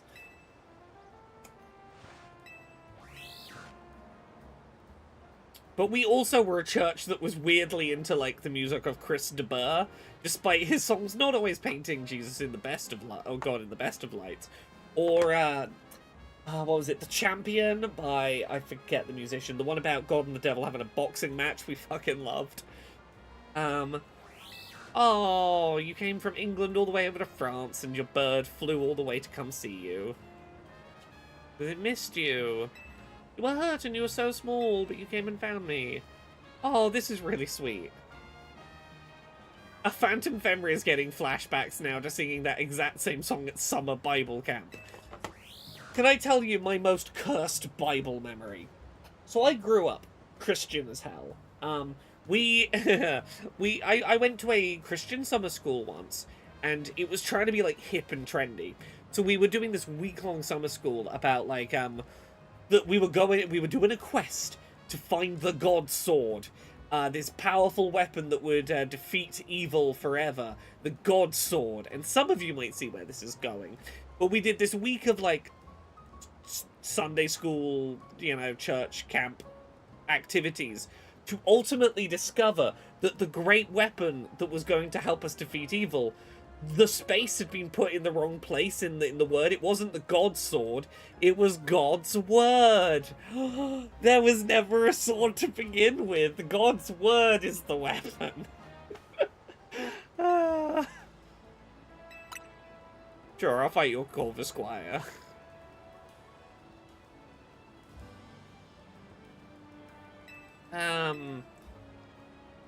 Right, I was so mad there was no sword. I was like 12. I was so mad there was no sword. Oh. I'm trying to think what a good church songs of that era.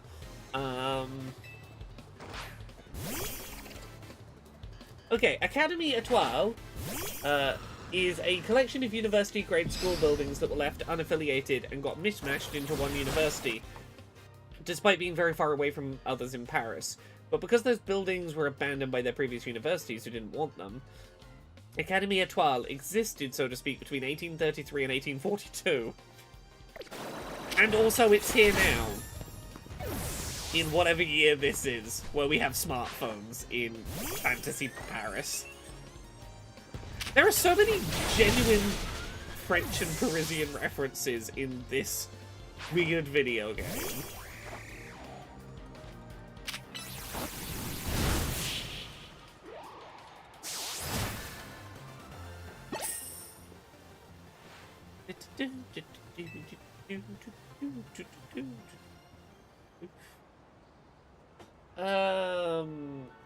Songs, he came from heaven to earth to show the way. Song. What's that song called? Lord, I lift your name on high. What are songs similar to Lord, I lift your name on high? I want to be finding stuff of that era.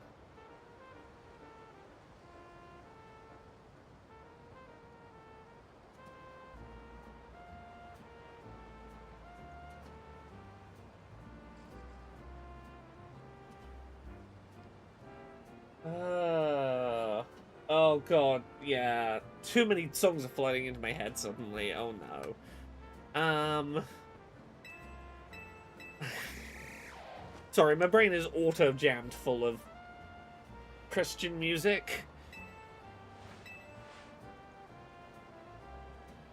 But I think the only thing that's gonna get it out of my head now is The Champion. The stupid song about God and Satan having a boxing match. I think that's the thing that's going to get me unstuck from church mode. Give me a second. I've done all the other side quests right now. I have, yeah. Okay. I can maybe try and do this now and see if I do any better. Okay, I don't know how well or poorly this is gonna go, but... Oh god, why am I getting so many messages suddenly? There it is.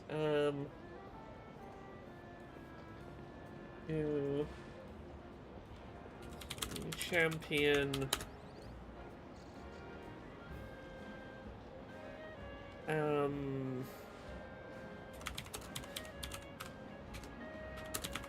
Who sings this song I'm thinking of? Carmen. Carmen's the champion. I'm certain I have played this before, but if any of you have not come across this before, this is the thing that I think will tell you exactly the kind of church I grew up in, is how obsessed we were with this song, and you are about to witness this just come forth out of me. It's a long-ass fucking track, but strap in, everyone, for biblical lore resurfacing.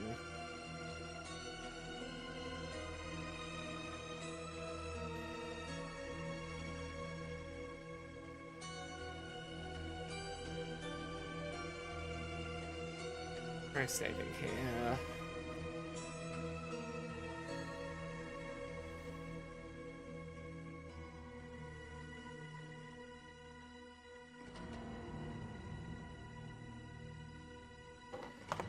Ominous intro indeed. Let me get us past ominous intro. Space of a spirit war between the one named Lucifer and the morning star. There's a battle between God and Satan happening. Planets, clean as lightning, Colosseum would host the end. We're 2 minutes in and we're still like cryptically explaining that God's gonna have a boxing match with Satan. The omnipotent crew forever will be the champion. Yeah, we're finding out who's gonna win. Here we go.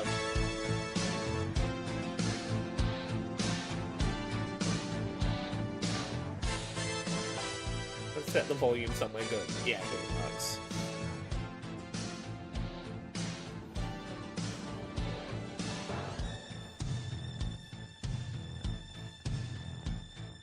The audience for the fight of the ages was assembled and in place. The angels came in splendor from a star. The saints that had gone before were there: Jeremiah, Enoch, Job. They were singing the song of Zion on David's harp. The demons arrived, offensive and vile, cursing and blaspheming God, followed by their trophies, dead and gone. Hitler, Napoleon, Pharaoh, Capone, tormented and vexed and grieved, waiting for their judgment from the throne. Then a chill swept through the mammoth crowd, and the demons squealed with glee as a sordid, vulgar, repulsive message was felt. Arrogantly prancing, I'm gonna get a bit further in. I forgot how fucking long this song is.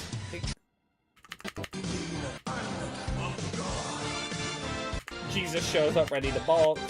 Center ring, God teams. When he said, "By his stripes they're healed," the devil shook.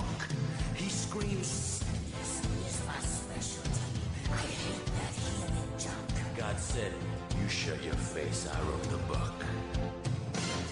Then the father looked at his only son and said, Oh yeah, Jesus cheats in the boxing match because he can just use healing magic, because through faith he is healed. For the fell Jesus. Oh god, this isn't even the version God that... the Father. This is... I've just realised this 8.5 minute video I found on YouTube is the condensed version. It's taken the fucking chorus out.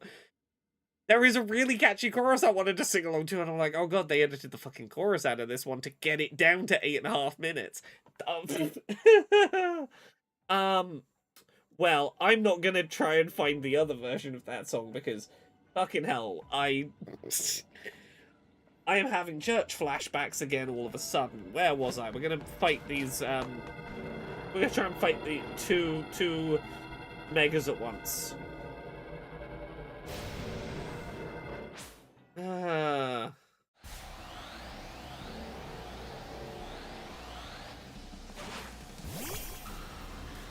Our church was, more than once our church played that song in its full version, which, I need to have a look. How long was the full version now? Give me a second. Oh, there it is.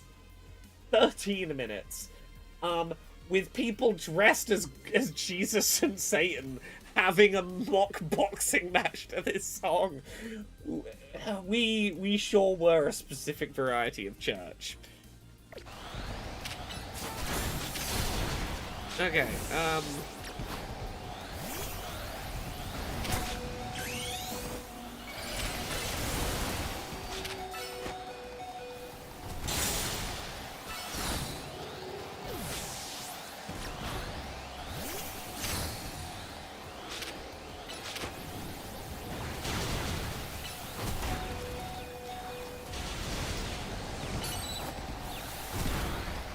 Okay, we're surviving slightly longer?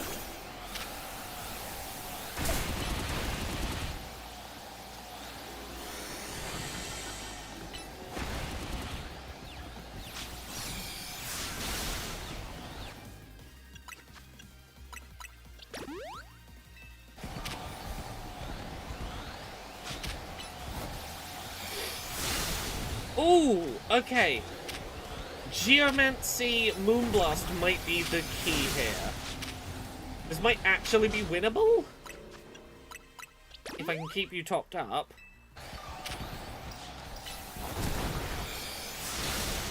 Okay, okay. Got the Geomancy.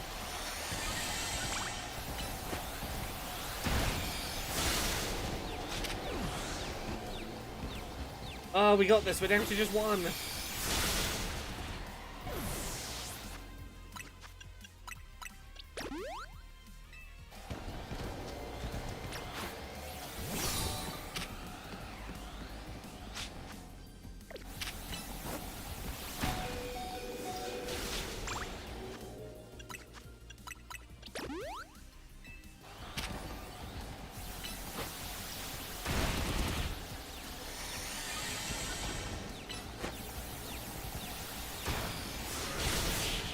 Oh, there we go. Tricky bloody fight, that. Look at us go.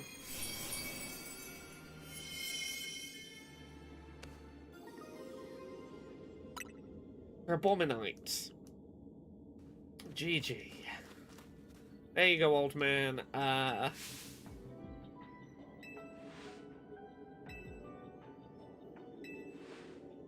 Okay.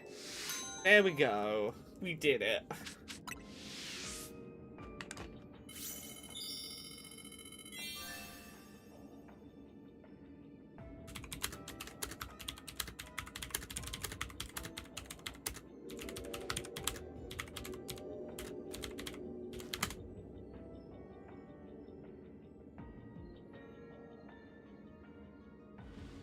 Oh God, it's an awesome God, even. Oh, here I am to worship. Oh, I cannot. You can take the Laura out of the church. You can't take the church out of the Laura.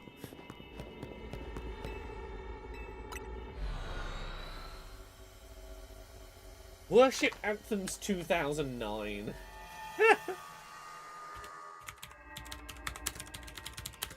God, yeah, this would be when I was like 18. That makes sense.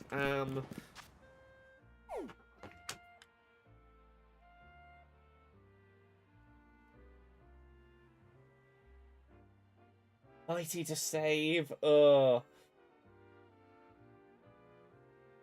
need to stop looking at these fucking church songs. Oh god, there's so many things here. Human. There's a steel type area, grass type, electric type.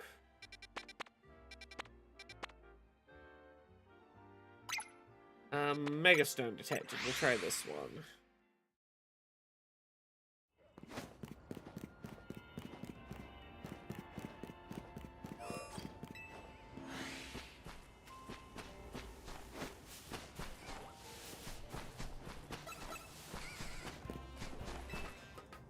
Got the whole world in his hands. Got the whole wide world in his hands. He's got the whole world in his hands. He's got the whole world in his hands.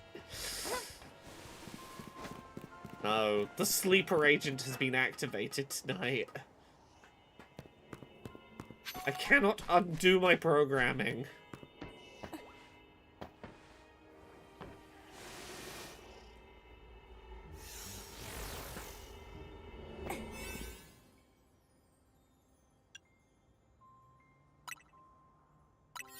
Try this one.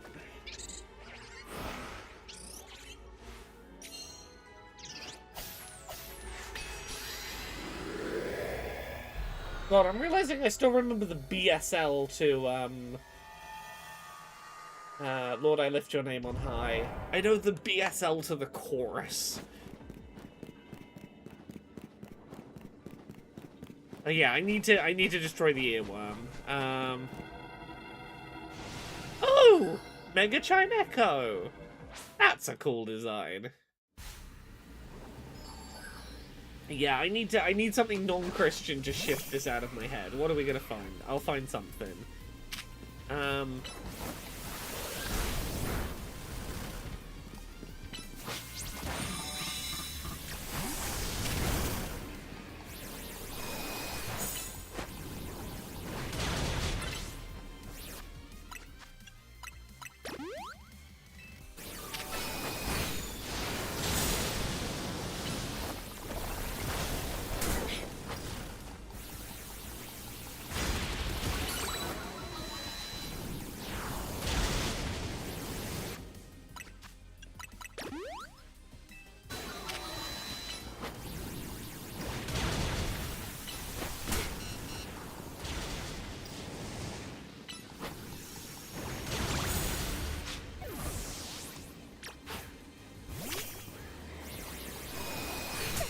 So some of the Mega Stones are still tied to PvP, but most of them at this point, if you do a single PvP battle, even if you lose, you'll unlock the stones.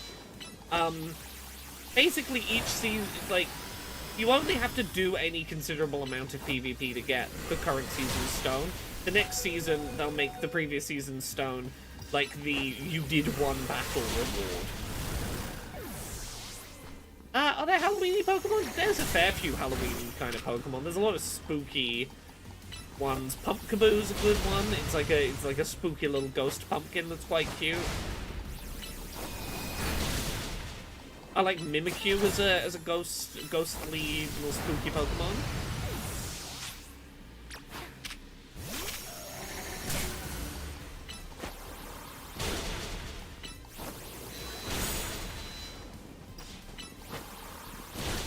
There we go. There's little tombstone dogs. Houndstone, I think, is one. A little dog that's a living tombstone.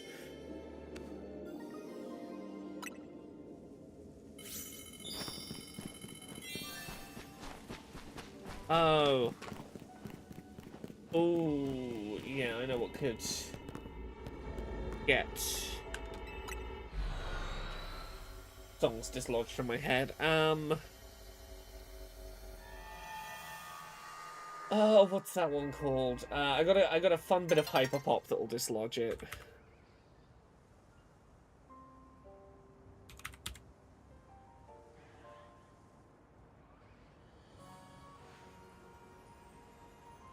I'm gonna have to remember what this damn song is called to get it out of my head.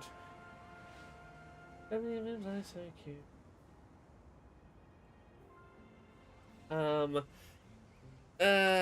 Lyrics. Do you think still cute? I'm gonna throw some words. Oh, Poison Ivy by Trust Fund Ozu. That's what I'm thinking of. I don't know if I have introduced chat to Trust Fund Ozu before. Trust Fund Ozu. Poison Ivy. This is a bit of a real catchy bit of hyper pop that I'm gonna introduce you all to for a minute while I hunt. Oh, this'll dislodge it. Oh.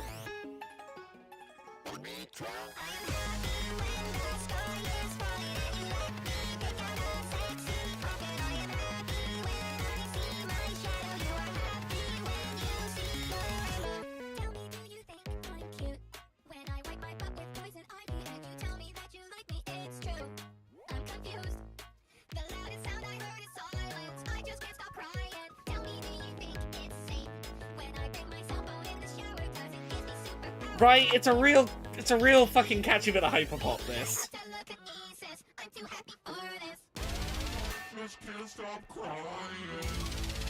Look, that one line about Poison Ivy is kind of the point. It's It's cuteness contrasting with uncomfortable imagery. It is deliberate tonal clashing for narrative effect.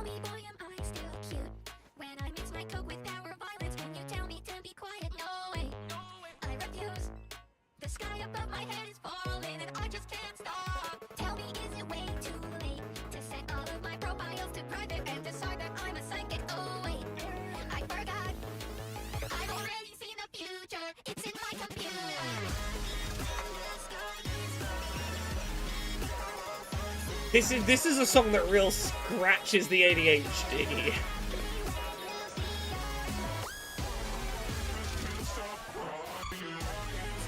Like, hyperpop, not always my genre. This makes me get it.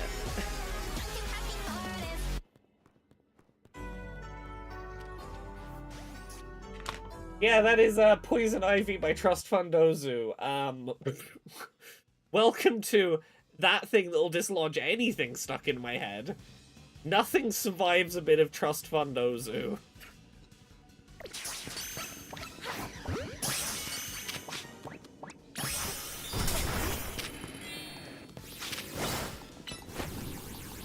Have I heard Feminem? Not much into hyperpop, but heard tracks scratch that itch for me. Can you recommend a particular track that's worth checking out? Oh, hyperpop is a genre. It is very fast-paced. It's very ADHD.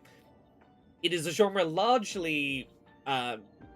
most of the people who do hyperpop as a genre are trans women, because the origins of the genre are a trans woman who had dysphoria to do with her voice, wanted to fuck around and make some music where she could just pitch shift her voice way the fuck up, and pitch shift voice up, make BPM high, created a very trans-friendly music genre. Yeah, if you got a good Feminem track, I'll try giving one a go.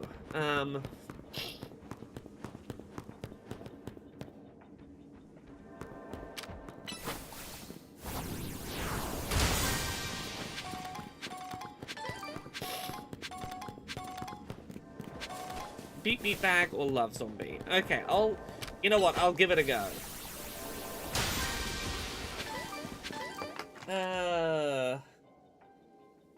Beep Bag. We're learning music today. Eminem. What we will do in a moment when we get past this advert for animal food. Okay.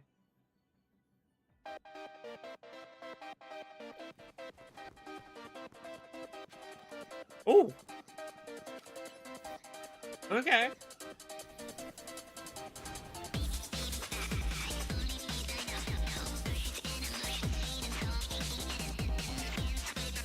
Okay, yeah.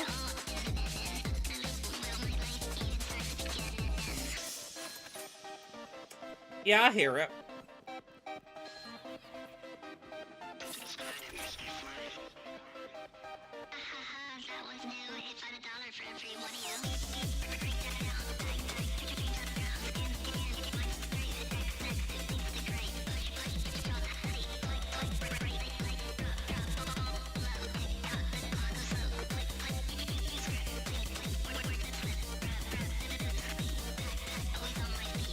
Yeah, welcome to your education on hyperpop tonight, everyone.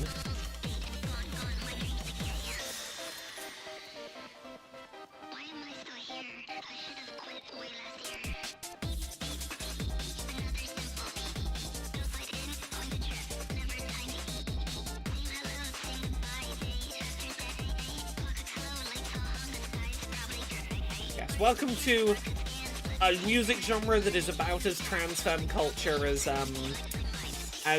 being a furry into coding.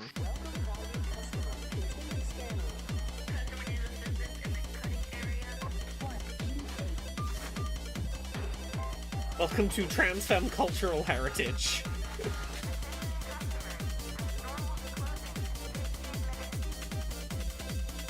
Love Zombie is about that autistic urge to chomp your partner and it makes me giggle while going hard. Oh. Okay, I might need to check that out.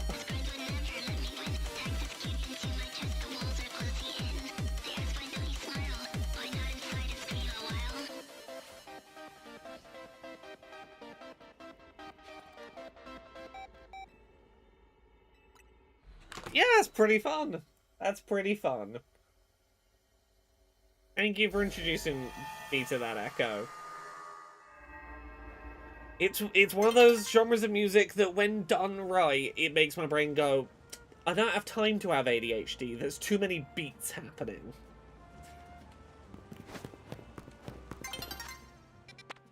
I'm gonna have to put being disabled on hold for a minute. The beat's going too hard for me to I don't have time for disability right now. There's too many beats per minute.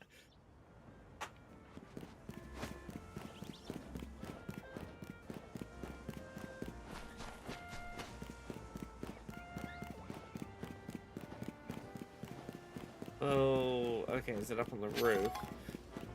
I see. Can I get up there before night falls? Probably not.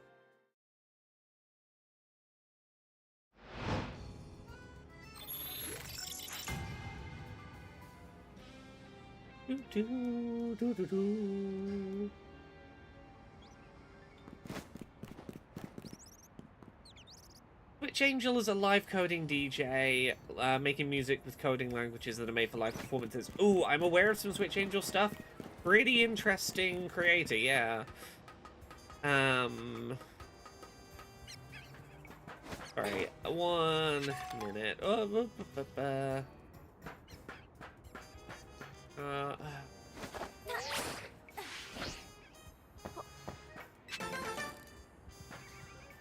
I'm gonna get higher up. Okay, what's available through the portals tonight?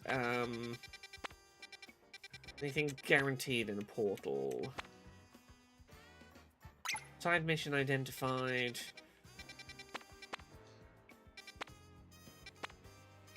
Do any of these portals have any of the... That's a Strudel. Any of the stuff that... Tinkerton. The stuff that I know I need to collect for other side quests. Okay, we're gonna fly here. We're gonna attempt this one.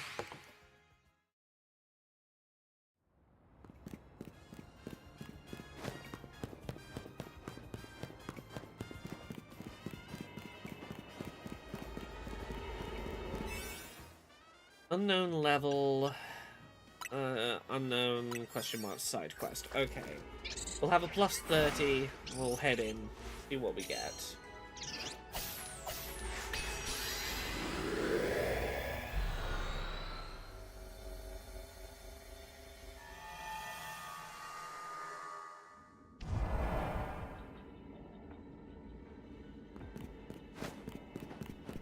Okay, what's the mission? Where are we going?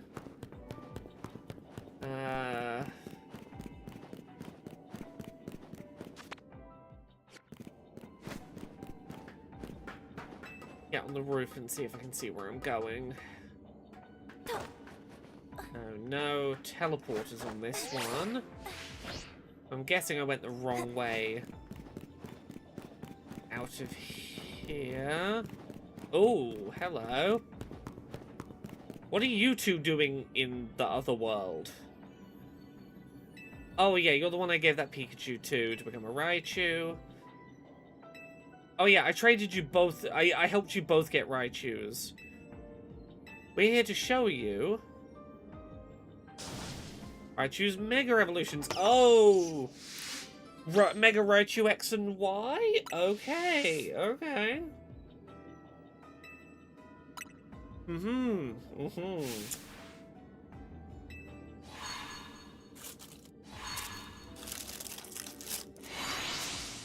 Let me not forget to finish my little donuts.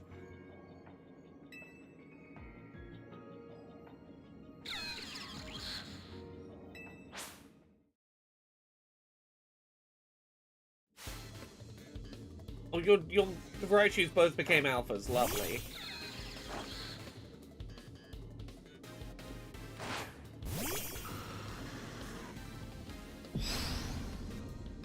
Oh, I have to fight you both at once, do I? Cool.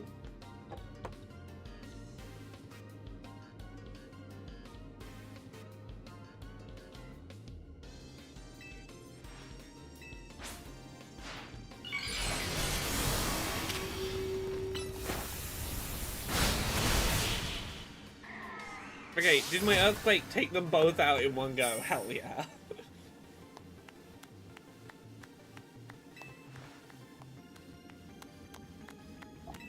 Go on, give me both mega stones in one move. Thank you, very fancy donut that I used on this.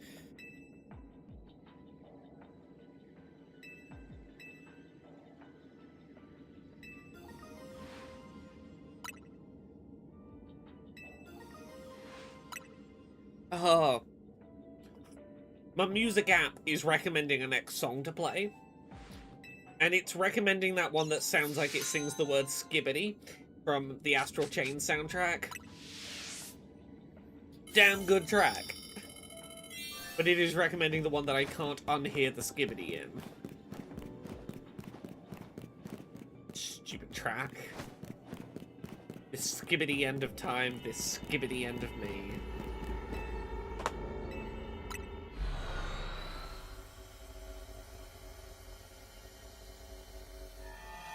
Also, did you know the skibbity soundbite from Skibbity Toilet comes from a piece of Romani pop music?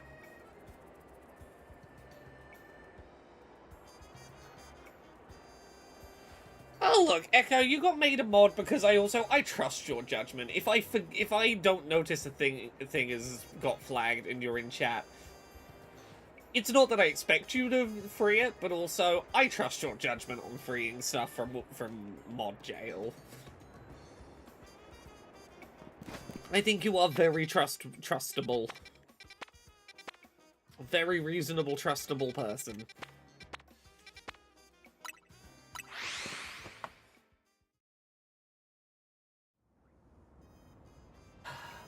I need to put it on even though it's gonna sound like it says skibbity. At Iceland and the food web. No, I don't need to hear about Iceland and Christmas menus and whatever. Go away, adverts. Oh god, more adverts. No. I still love this track so much even after chat ruined it for me.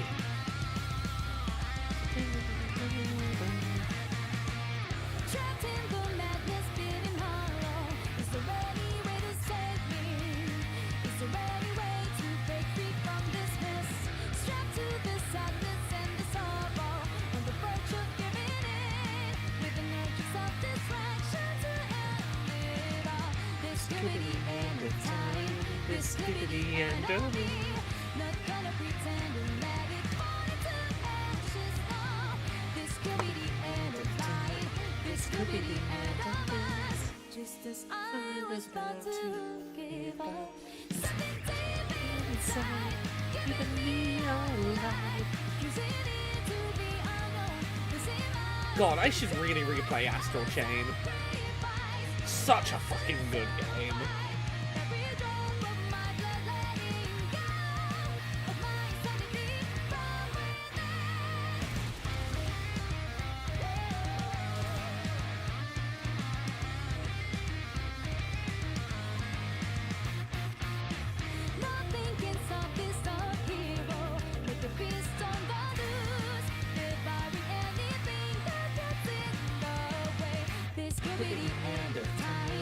Skibbity and over.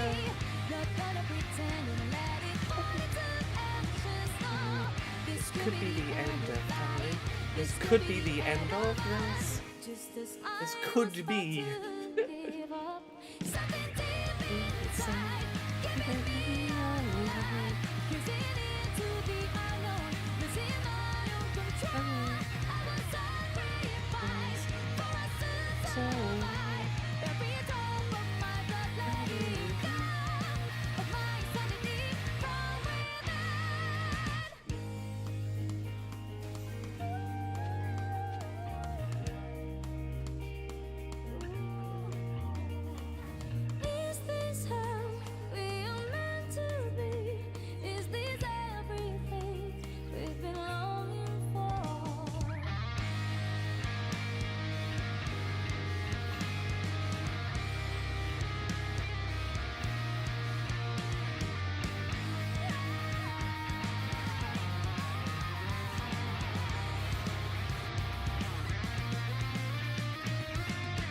just as I was about to give up. Something deep inside, keeping me alive.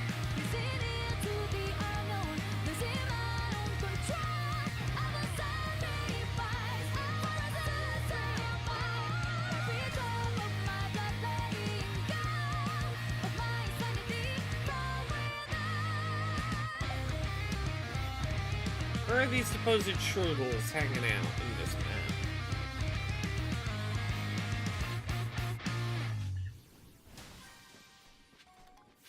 Oh, there they are, there they are, there they are.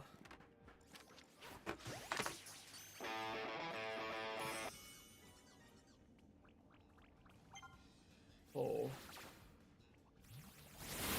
Back up. I think this Darkness World is going to be the last one I do on stream. After which, I'm probably going to just go do a little bit of playing offline, you know, for myself. Not on stream. I'm going to have a little wind down, chill, watch some YouTube before bed. It's going to be lovely.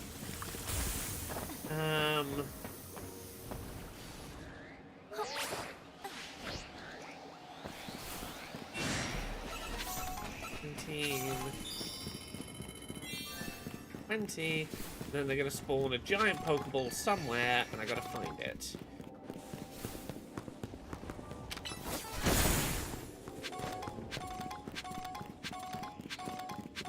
There's the big gold Pokeball. Okay, up there.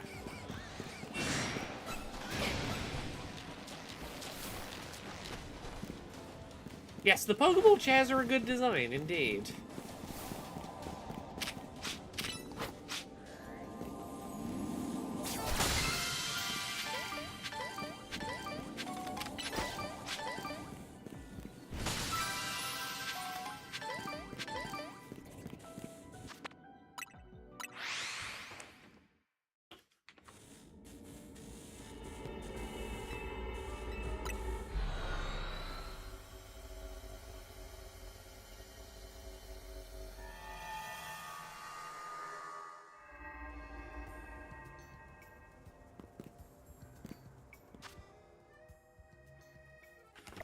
Right, I'm gonna leave the stream here for tonight so that I can go have a little hangout with Jane before bed. Find out how her evening's been, while I've spent most of today either working or on stream playing Pokemon. I hope you all have a lovely rest of your day. I'm not going to be around streaming on Friday, but I am Thursday night into Friday morning. I'm going to be streaming the Game Awards, so be around for that. I'm going to be streaming until silly AM for the Game Awards. I won't be doing a regular stream on Friday because I will be sleepy as fuck from the Game Awards stream, but I will be back Monday, Wednesday, Friday next week, which are probably going to be my 3 last streams before I take a couple of weeks off for the festive period. Thank you very much, everyone, for watching. It's been lovely to have you all here. I'm gonna go finish these last couple of donuts